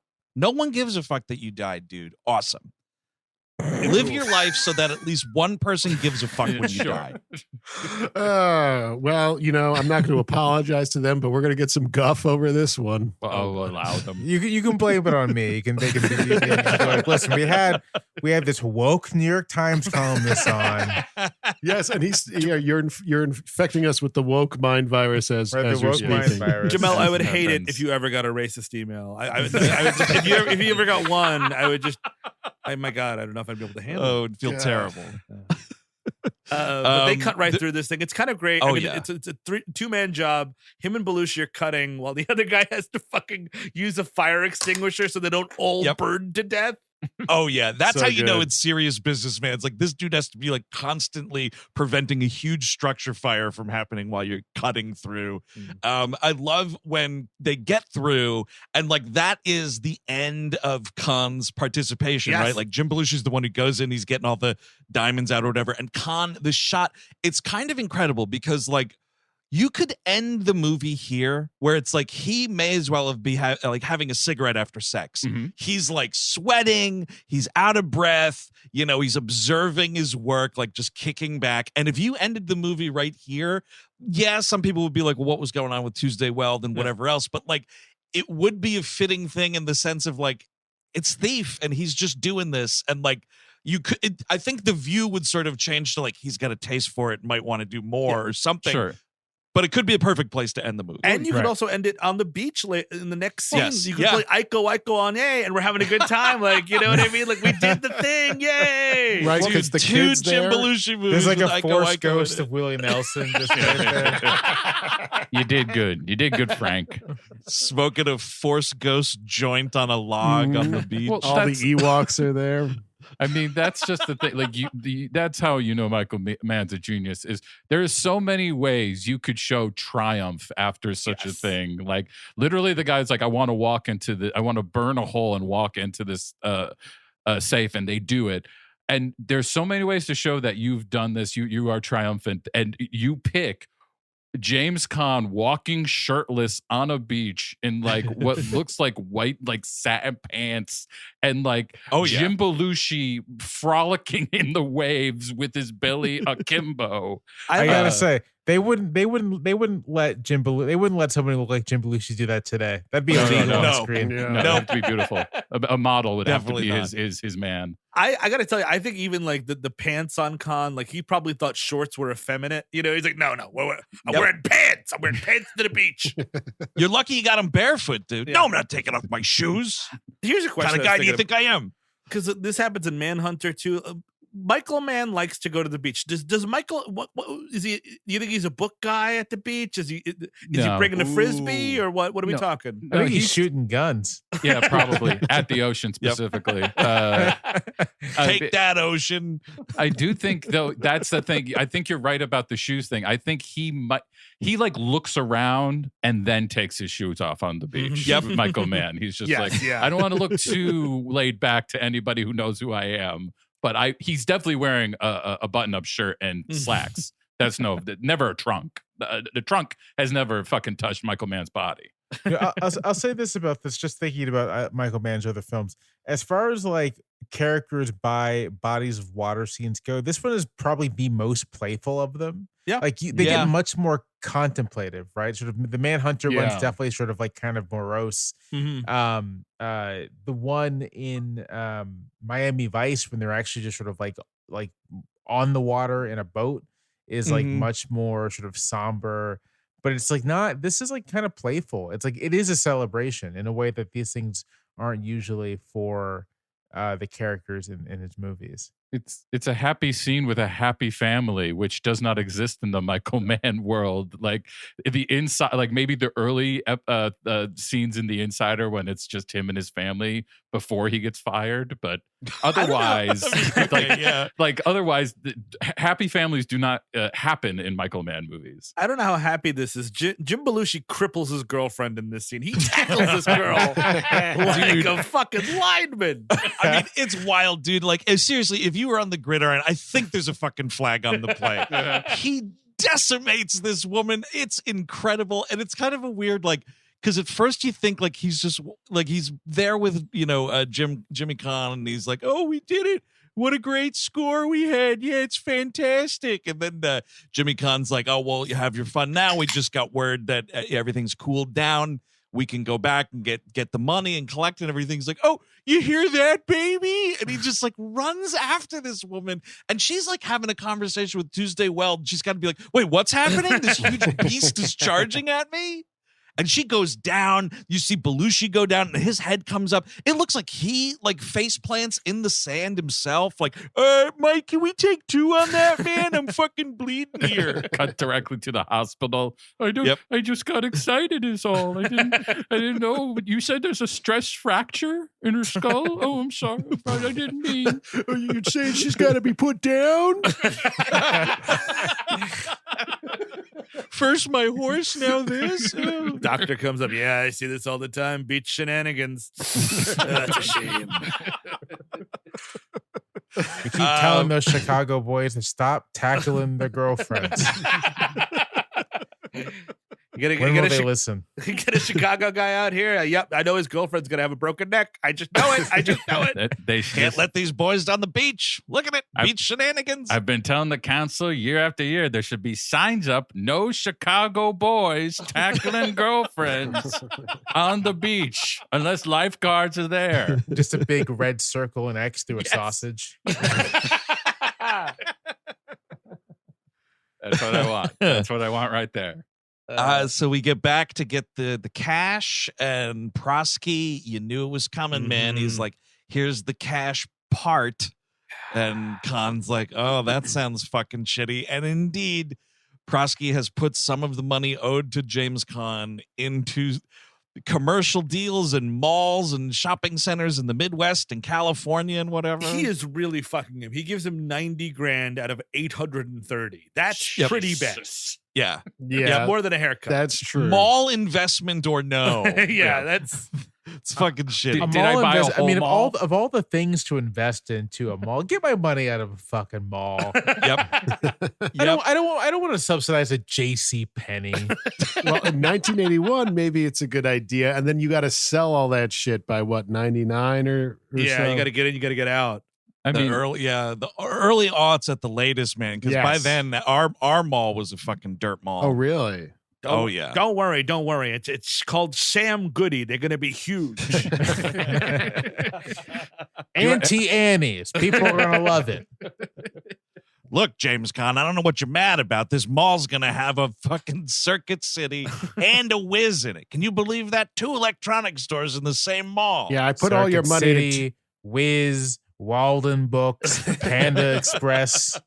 I put all your money into Empire Records. Those kids are a little much, but they got a nice record shop over there. It's called a Bath and Body Works. It's for fancy bathes, and the kids love them. It's for 13-year-old boys who have to buy their moms gifts. Solve that problem. But this is an iconic, and again, like the movie really tells you what it's about right here, where it's like, it's like, what's the problem? I put your money in all this stuff. And he's like, my problem is my money is in your pocket. Yep. But based on my labor, my exposure, the whole thing he goes through. And I mean, like, and that's the thing too, is like, it is so much about labor. Like you see it, he is sweating. He sweats this jewel heist. You know what I mean? Like it's a physical act. I think Prosky even says like, you should join a labor union. And he's like, I'm carrying it. Yes. I love this. I love this scene so much. You could totally teach like a whole class on sort of like, like Marxist labor relations, just like using this scene as your basis, because it's like, it's Frank saying, my labor produces your wealth. Yep. And Prosky saying, no, bitch, I own you. My capital produces your wealth, and you're going to generate more capital for me. And like, it's just like this conflict that cannot be resolved except through violence, motherfuckers. Yep, precisely. Because he's like, I bought you your house. I fucking own your kid. You're leasing him from me. Really terrifying. That's shit. when he's about to pour Jim Belushi in the fucking acid. What I love about this scene is that how Prosky sets it up too. Like, I mean, what you were talking about class earlier, Jamelle, like he sends it like, this is your uncle's, little bar basement, where you all hang out, and how this is a warm place. I'm your father. Remember all that? We're all a family exactly. At Starbucks, and we're all, that's what we do in a family, is that you only get $90,000 out of $800,000. It's incredible that he, ropes family into it, because whether it's the mafia, Starbucks, or a not-for-profit film center, if they fucking call your staff a family, they're fucking lying to you. Leave now. It means nothing, and you should never believe that, because those people would not piss on you if you were on fire most times. Yep, and if you're not getting the money you're owed, and that's the thing is too, this is so much about like, you are just lucky that I allow you to do this. You know what I mean? And he even says like, don't worry, we got another score coming up in a couple of weeks. I'm like, well, what the fuck's gonna happen then, dude? Like, am I fucking stupid? Like, you know what I mean? No way. Well, that's what that one sounds shitty too, because does he say it's in Florida? Yeah, no thanks. Yeah, I love the part where he mentions it, and he's just like, you talking to me, or did someone else walk in this room? That's a great line. Well, that's what he's counting on. He's counting on him breaking. This is usually where they break. He's like, this is what he's used to. And I remember looking at the fucking time and being we have 20 minutes left? Yeah. How are you going to do this? And he does it better than... I don't know anybody who's done it better in 20 minutes to set up this fucking problem and then get to the unbelievable conclusion. And, again, like just great Jimmy Caan threatening lines, my money in 24 hours, or you'll be wearing your ass for a hat. And fucking great. And a great a Tagler, whoever, like the second like Caan leaves the thing, he's like, I told you, didn't I tell you? Didn't I? This guy is dining out. I mean, he's going to be dead in 3 hours, but he would be dining out on this forever. And so, I mean, we get to it, right? So it's Chris Cavan, you're right. 20 minutes, clock's ticking. We got to solve this. And the way we're going to do it is kill most of the people in the movie. And we're going to start with our fucking friend, Jim Belushi. Oh, yeah. This is one of the great on-screen deaths of the 1980s. Yep. There's no other way around it. Honestly, it's just so perfect. This and the Prosky one, we'll get to it. Both just beautiful scenes of you death. got Dennis. You got Dennis Farina with the fucking gun on him, and he's like, basically kind of a call to John now moment here. Yes, it totally is, because we're at the car lot and Jimmy Caan is looking for Jim Belushi here. Yes, and he's like, call for him, and he's like, it's a trap. And I mean, like, the perfection, like, it's like stagecraft Of course it would be a white van. It would have to be a white van. Why? Yep. Because I want to see all of his blood and guts all over it in 3 seconds. Yep. Yes, sir. Absolutely, man. Just It's the great. shotgunning. It is the best. You're right, Jamelle. It's one of the best deaths on screen. I think it's got to be the best shotgun death. And Oh yeah. you know, Oh yeah. at me on Twitter, tell me better shotgun deaths. This must be the best one. It has to. I mean, the way they shoot it, it looks like he's like holes have been blown into. Yeah. Yes. It's really great. And twice in this movie, they know when they have a great special effect on their hand because Yes. they put it in slow-mo. Mhm. It happens here and it happens when he blows up the bar. Both times it's like, oh, fuck, that footage looks good. Let's let the audience just marinate in that for a few more seconds if we can. Slow it down. Just Jim Belushi exploding in slow motion. This Hawaiian shirt going all over the place. I'm man. watching it right now. There's chunks everywhere. It's a very chunky, yeah. It's sort of like a medium wide when he like hits the van, so you see the blood dripping off of the white van. It's perfect. It's lovely. It's really great. Oh, man. But then they knock James Caan out, and then we're back wherever the hell we are at the body disposal factory. This is Yeah, the the acid scariest factory. fucking scene in this. Robert yeah. Prosky threatening Caan in this scene is like the scariest thing I've ever seen in my entire life. It's kind of awesome because there's a similar-ish feeling monologue. Well, like it's not similar, but the threat is the same, but it's much more comical in Untouchables when De Niro's doing the whole like, I want him dead, I Yeah. want his family dead, I want his house burned to the ground. And it's like it's a cartoon character performance Right. and it's funny. But it's a great movie, don't get me Oh, wrong, yeah. but it's much funnier than here. Like I'm not terrified of Robert De Niro in that movie. I'm fucking incredibly terrified yeah. of Robert Prosky. I mean, the line alone of "I'll whack out your whole family. People will be eating them for lunch tomorrow in their wimpy burgers and not know it." And it's the way that Prosky speaks too. It's Yes. the grandpa-ness of the way, like, you'll be in your wimpy burgers, like But the- the mumbleness of it. I mean, the specificity of eating them in their wimpy burgers means that has happened before. And That is yeah, something yeah, that yeah, he's Yep. done. Still, They to call this that day. the Prosky. That's the standard package. Most fast food franchises are probably in bed with the mafia, or some of them, Sure. and I'm sure we've all probably eaten a little people.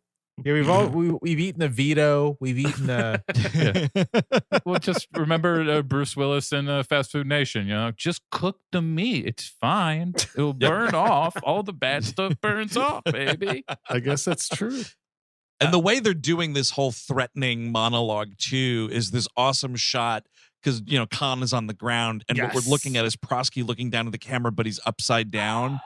And it just makes it all the more disorienting and terrifying. And the end of this scene culminates in back to work, Frank, and just Jim Belushi getting dropped in a And it's also acid hot tub. it's kind of awesome because it's a great way to use an unknown actor too. Like Yeah. that makes. I mean, look. I mean, Prosky's Prosky. We know him from Mrs. Doubtfire and so on and so forth from our generation. But like being in the theater again, like to your point, the Untouchables, like that's De Niro in a bald cap or whatever Yep. it is. You know what I mean? Yes. Like I know who that Yeah. guy is.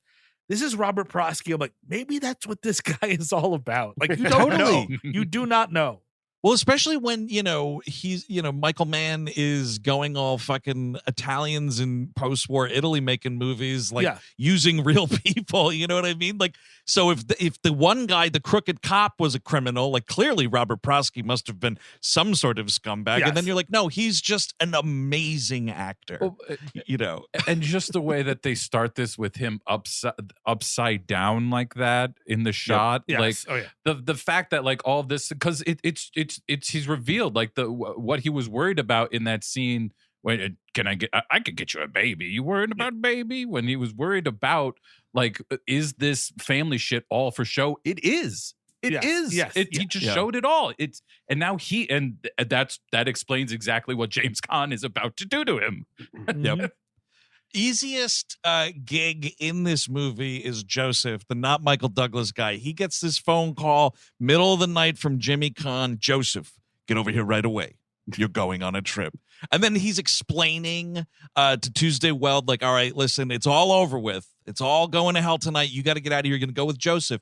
Here's a box of $410,000. For this first month of just living with you, you will give Joseph $20,000.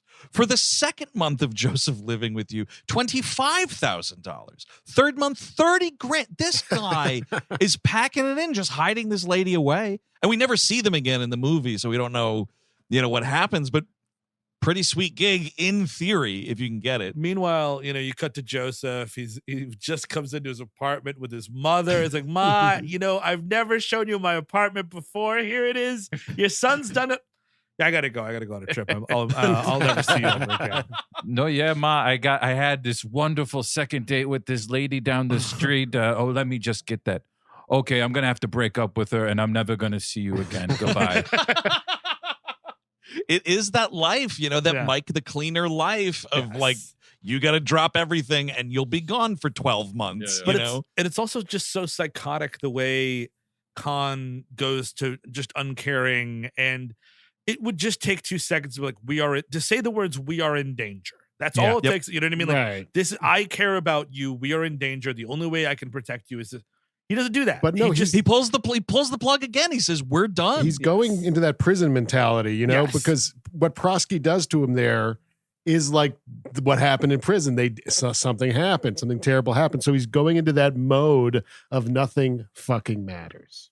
Yes, and the only way to do that is to get rid of her, which is incredible. And and it just she goes and we'll talk about the ending, which is incredible. But there is no indication that they get back together. There's no indication that this is temporary. Yeah. No way. Yeah, they don't.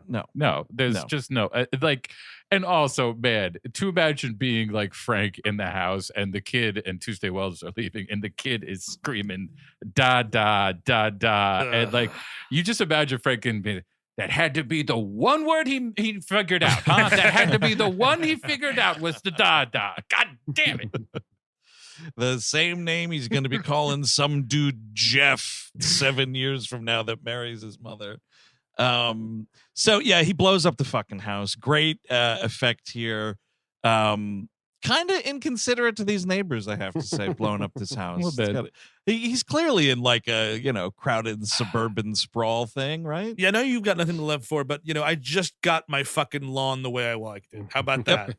Yep. Oh, and that explosion? Yeah, that cracked the foundation of my in-ground pool we put in last summer. Well, that's what's kind of incredible about it, right? Is it is kind of everything he's always wanted to do.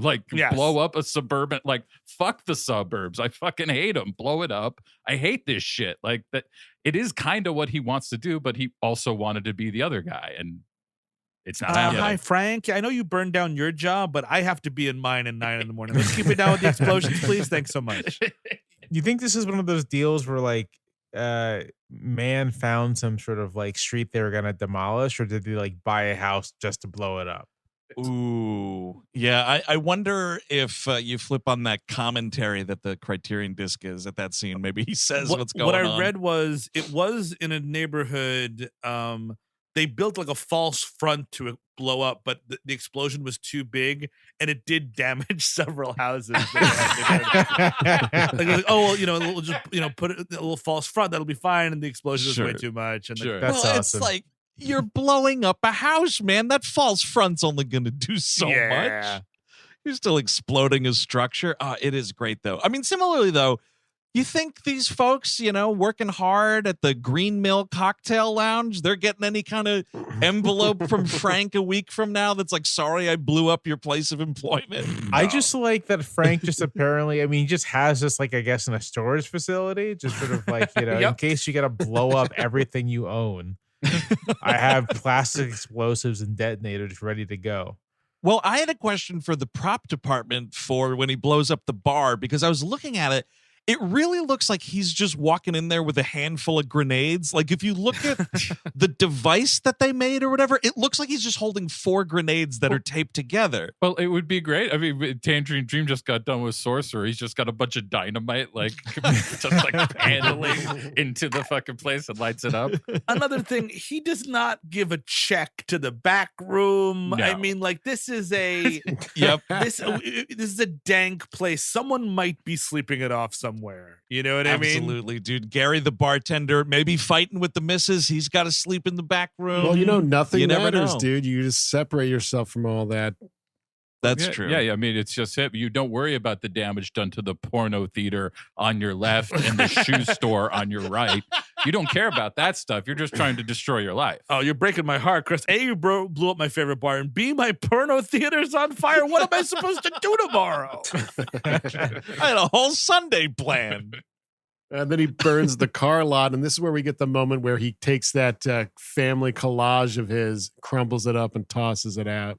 Oh, yeah. Oh, yeah. Oh, It's fucking heartbreaking. I'll tell you what is also heartbreaking is there is a much worse movie that kind of rips off this part a little bit. And I always confuse the scene in that movie with this. And so I'm watching this movie and I'm like, so you're seeing all the cars blowing up in succession, right? Oh, nope.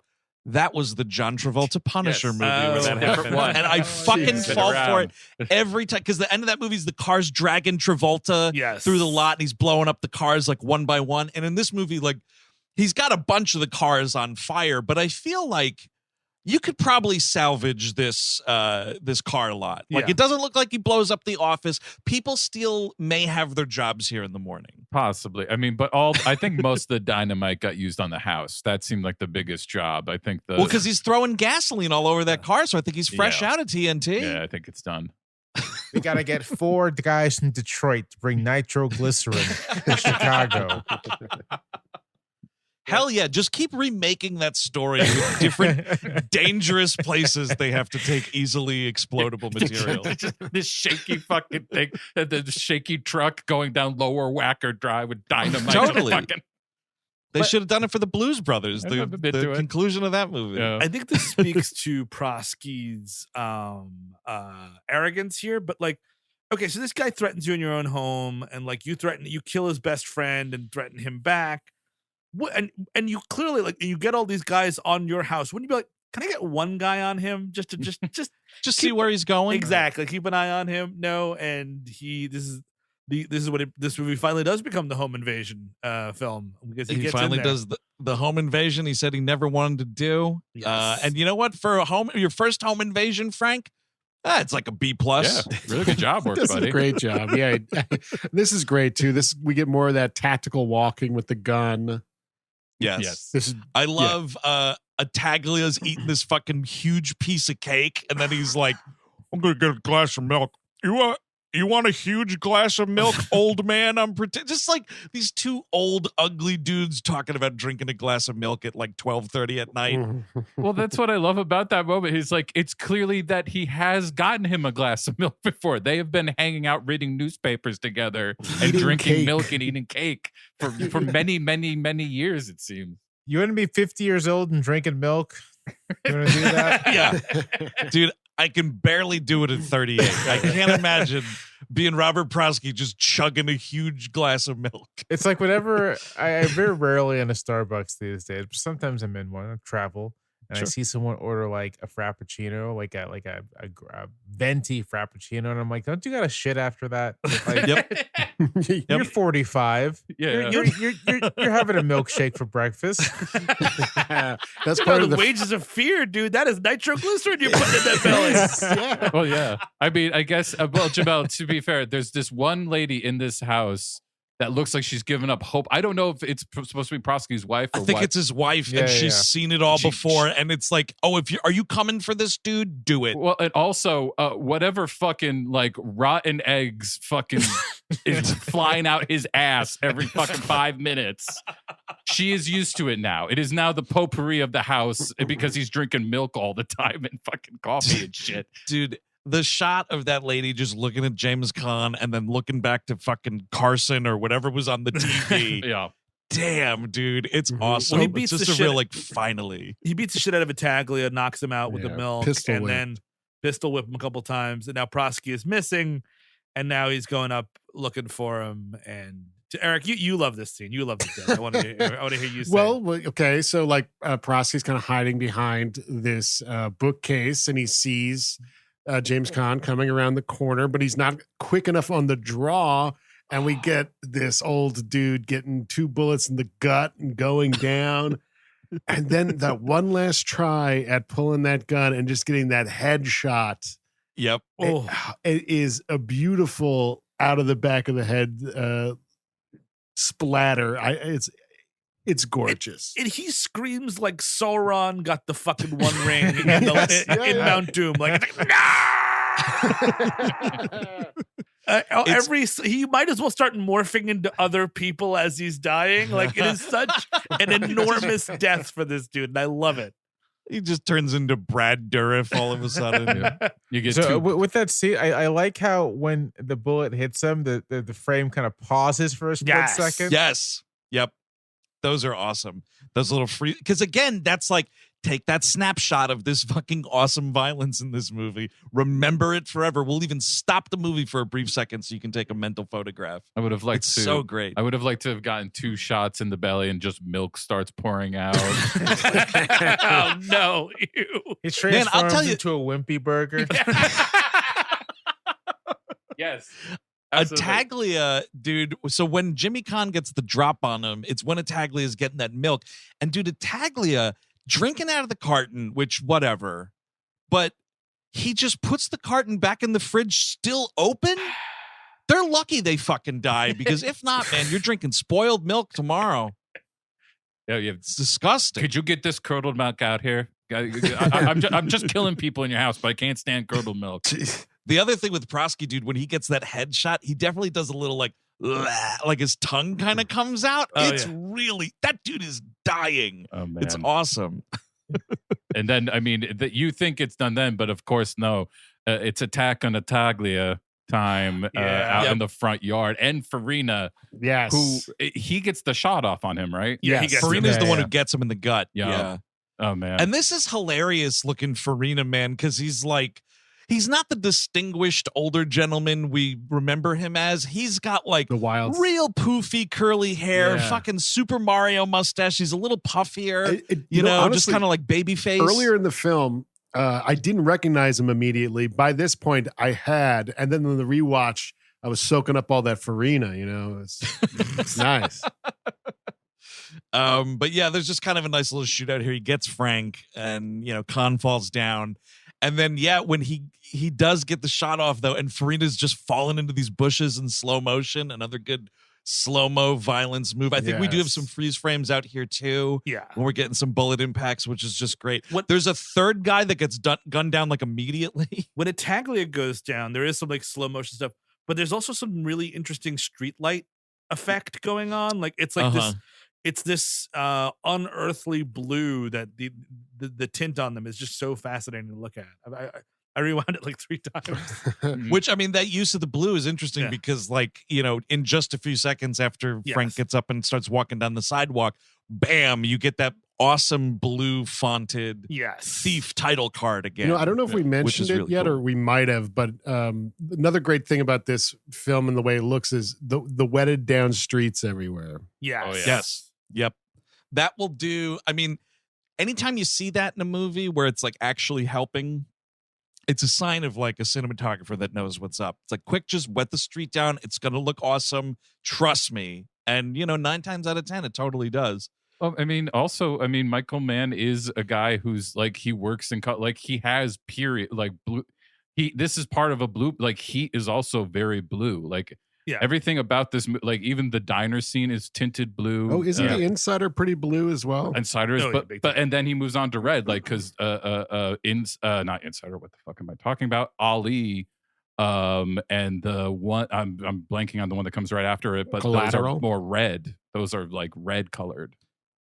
Was Collateral right after? Yes, it was yeah. Ali, Those Collateral, are Miami Vice. those are Yeah. much more red colored and much more like yellows and stuff like that. He actually thinks about like his color coding is very different per period.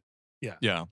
And so, this is interesting, because Steve, you were asking earlier in the episode, like, if anyone thinks that they get back together. I think what's cool about the movie is, I mean, it's not even totally confirmed Frank's going to make it down the sidewalk. I Yeah. mean, he is shot in the gut. He's bleeding. No, he has a bulletproof vest. But there's blood all over Oh, it, though. yeah. I think Still got it's like an some. elbow shot. Little something So going on. I think it's, and he does walk away. I've always left it, up to interpretation. I Sure. don't think that. Yeah, I he's- think the only thing we're supposed to take away from that is that Frank is free. That's Yeah. what that Right. he's free.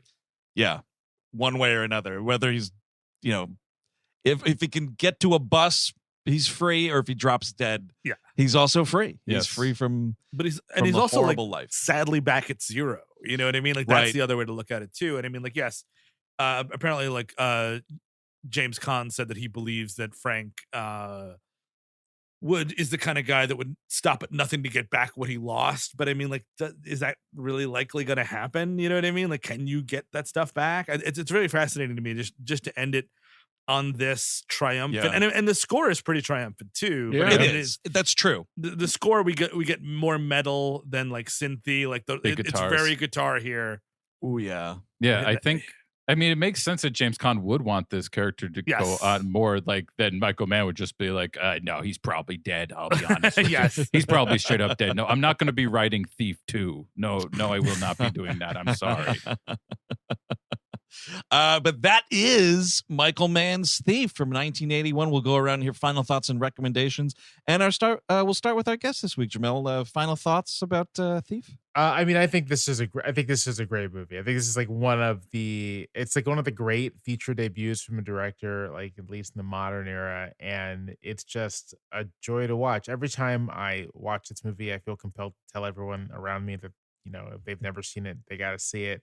I think it's like politically a really interesting movie, and like not politically interesting in that it's both sort of blunt, but it's not didactic at all. It's like it's very much it has a kind of sophisticated politics, and it like personally makes me want to like just like talk to Michael Mann about his politics, and talk to him about that stuff. But I think this is a great movie. It looks incredible. The Criterion disc that came out a couple years ago that I mentioned looks amazing. And my understanding is that was one of sometimes Criterion does restorations sort of independently, like they buy the rights and they do it. Yeah. Sometimes they do it in collaboration with the director. And I think this is the latter. I think Mann actually had a part to play in this restoration, and the film looks amazing. So, Thief, it rules. Chris Cabin. Absolutely, it rules. It's the best. So rarely do you see someone who like establishes their style so quickly and in such an assured way, and then goes about expanding on it. Like a lot of the problem with why I didn't immediately take to later Mann's right off the bat was because I kept on wanting him to make more movies like Thief and Heat, because they are so perfect. Like they are hard to argue with.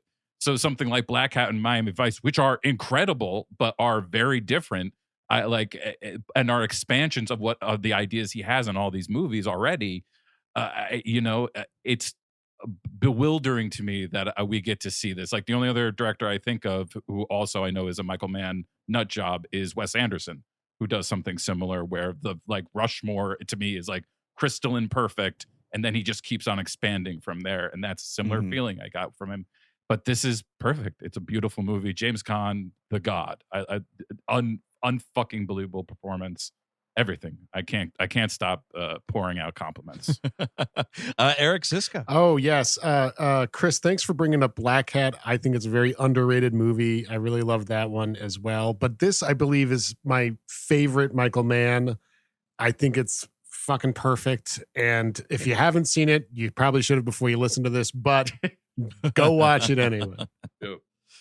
Steve? Yeah, I mean, not to. I'm not going to say more Man stuff, even though I could. I do think the Man stuff. Mancast. We're talking man stuff today. Man, welcome back to Man Stuff. Oh my God, a bro podcast about Michael Mann called Man Stuff. Man. Oh man, this episode's about Michael Mann and putting that toilet seat up. Yeah, man. Welcome back to the Man Cave. Double N, and we're all wearing gray suits with white shirts that are open down to the third button, man. We've got the man himself, Michael Mann, he's going to tell us where's the best place to get nachos in Chicago. on this episode of the Man Show, Michael Mann's going to shoot a blank right in front of our ears. Which is, I'm pretty sure, a thing he's probably done this somewhere. Oh, yeah. And he's smiled the whole time. Oh, dude, it's great. This weekend I got tickets for me and my girlfriend to go on a trip that we're never gonna go on. It's the Man Show. No, I think James Caan is fantastic in this, and I mean he did just go away this year. I think The Gambler holds up really well if you're looking for other James Caan stuff. I want to check out Rollerball. He was a really interesting Amazing. actor. I mean, like Yeah. he might not have been a good person. I don't know. You can say what you want. I don't care about that. I do think that like as an actor, he had this real like hyper masculinity, but like he also knew how to act. It wasn't just tough guy shit. Like that's what's so great Yeah. about this movie is like you see him break a couple of times. You see his mouth twitch in ways and his eyes kind of go. There's stuff going on where there's real vulnerability there, and like there's a real lived in experience that he's able to get to, especially in this film, and he's just fantastic at it. So, and Michael Mann rules. Man. Welcome back to the Man Cast. On this episode, we're talking about Collateral and how Jada Pinkett Smith's character should have been nicer to Jamie Foxx. I love this movie. I might take a lot of heat for this, but I think it's my favorite Michael Mann movie. I want to say a couple things. One other Chicago legend we didn't point out that appears in the movie, a real blink and you miss it situation when James Caan is leaving the car lot for the first time in the movie, and those mechanics, like the one guy's like, "Hey, boss," and the three mechanics wave. One of those mechanics, none other than Del Close himself. Oh, that's where he King. was. Yeah. Which is weird. It's amazing because I just rewatched the Blob remake. Oh, where he's the Where he's the preacher or priest whatever? in it. Yeah. Just the other night, I showed it to my wife, and I was looking at him. I couldn't even notice him in that scene at all. Yeah, I think his like back is to the camera through most of it. But I did want to point out, because we're talking about how beautiful this movie is, the DP was a fella named Donald E. Thorin. He's since passed away. But while where this was Mann's, theatrical feature debut, it was this dude's first movie Insane. that he lensed and kind of wound up becoming like a weird, just sort of like workhorse DP. I mean, list off some of these creds here. After this, he goes the next year, An Officer and a Gentleman. This dude also shot Purple Rain, The Golden Child, Yes. Midnight Run, Troop Beverly Hills, Collision Course, Damn. Tango and Cash, Scent of a Woman, Undercover Blues, Little Big League, Boys on the Side, Ace Ventura 2, First Wives Club, Nothing to Lose, speaking of comedies here. Oh, and Mickey Blue Eyes, Dudley Do Right, here's all his comedies. And then his last two movies, the 2000 Shaft, Ooh. and then 2003's Head of State with Chris Rock. You know what? 2000 Shaft, not a good movie. It does look pretty good. It does. Yes. And Yep. and Tango and Cash looks way better and has any reason to look. It looks Yeah. absolutely great. Absolutely. So very, very cool that guy also went on to make a bunch of stuff that feels nothing like Thief at all, but it's great. And see it even if you haven't, and you heard us talk all over it because there's a bunch of stuff we didn't get to, and really like it's a movie to be experienced. You can't just read summaries about it. But that's going to do it for this episode of We Love Movies. Jamelle, thanks so much for always coming on, man. And obviously, like, people can find you in the New York Times, but tell folks where they can find Unclear and Present Danger and what that show's about. Sure. So Unclear and Present Danger is a podcast for me, my friend John Gans, who is a writer writing a book on the American politics in the early 1990s. We watch the political and military thrillers of the 90s and talk about them. We try to kind of historicize the movie, talk about the context, pull out any kind of larger political themes. I'm not really sure when this episode here is airing, but recent movies we've done are some obscure things like White Sands, a kind of like middling thriller starring Defoe. We just did an episode on The Firm, the John Grisham adaptation. Hell yeah. Which is a wonderful movie. And speaking of me being stupid, there's a scene in that movie where Tom Cruise is running through a building and he like runs past an old lady and he like runs around her. If I were directing that movie, he would have run directly into that woman. She would have gotten wiped Knock her out. right down. Right, Definitely. more stupid slapstick and everything. So that's so that's sort of the whole conceit of the show. People seem to like it. People like conversations. Yeah, man. And you can find that wherever podcasts are distributed. Awesome. open invite, man. You got chair hair anytime you want to come back. It's always a blast having you on. Thank you for having me. It's always a pleasure. Not very many places where I can indulge my love of bodily fluid jokes. So I appreciate. Please. Hell yeah. Go off, sir. I said something a little uncouth on Twitter recently, and one of the people at the time was just like, you got to cut that stuff out. And so, well, you can come here to come around the back of the high school. It's where we're smoking cigarettes out by the chains. Anytime. Being dirty. Well, that's going to do it for this episode. All month long, we are doing We Love Movies episodes here on the main feed, which means on patreon.com/We Hate Movies, we're flipping the script. There is a patrons only We Hate Movies episode coming out this month on, what is that, Steve? It's Hannibal, starring Anthony Hopkins, Gary Oldman in one of his most insane performances. We got the late great Ray Liotta puttering around. It's just Julianne Moore trying to break away from the Jodie Foster performance to no avail. This will be interesting because this was a movie that for years I said was really good. Championed this movie when it came out, saw it in the theaters. Literally had a teacher sit me down and go, explain to me why you think this is a good movie. So I guess we will see how wrong I was. Sure. 20 plus years ago. We'll have to see. But that is going on Patreon. What else are we doing this month as far as like the WLM Oh my God. Infused Patreon offerings? What's going on Animation Damnation? We brought my wife Jen K on to talk about Nightmare Before Christmas, which is Hell yeah. a full-length episode on a full-length movie. We had a lot of fun with that. Eric, we've got a Nexus that's pretty exciting. Yes, we are talking about Star Trek: The Motion Picture. Finally getting to it, and I love that movie so much. It Hell is yeah, such dude. a beautiful movie. Another very much underrated movie, and we had a lot of fun with that. Jamelle, when you were saying you always tell people like you should see Thief, every time I rewatch Star Trek: The Motion Picture, I tell at least like 6 people, go out, watch this movie, and tell 6 other people to watch it too. It's so I saw it, the first time I saw it, obviously like its reputation had already been a thing, but I was just sort of like bewildered by the reputation. I was like, why don't people like this thing? It's awesome. Yeah, I don't get it.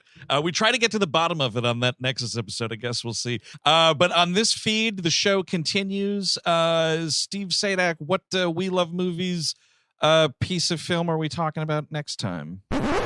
Hey, folks, so right here was where Steve was saying the title of next week's exciting movie we'll be talking about. But unfortunately, we had to switch some stuff around, and what he was about to tell you is indeed the wrong title. So just for your edification, just in case you want to watch ahead or whatever, or to prepare yourself mentally, next week's episode is The Royal Tenenbaums. That's right. Wes Anderson's 2001 classic, The Royal Tenenbaums, quite possibly one of the finest Gene Hackman performances ever given. So until next week, where we're talking about one of our all-time faves, I'm Andrew Jupin. Steven Sadak. Eric Siska. Chris Cabin. Jamelle Bouie. Take it easy.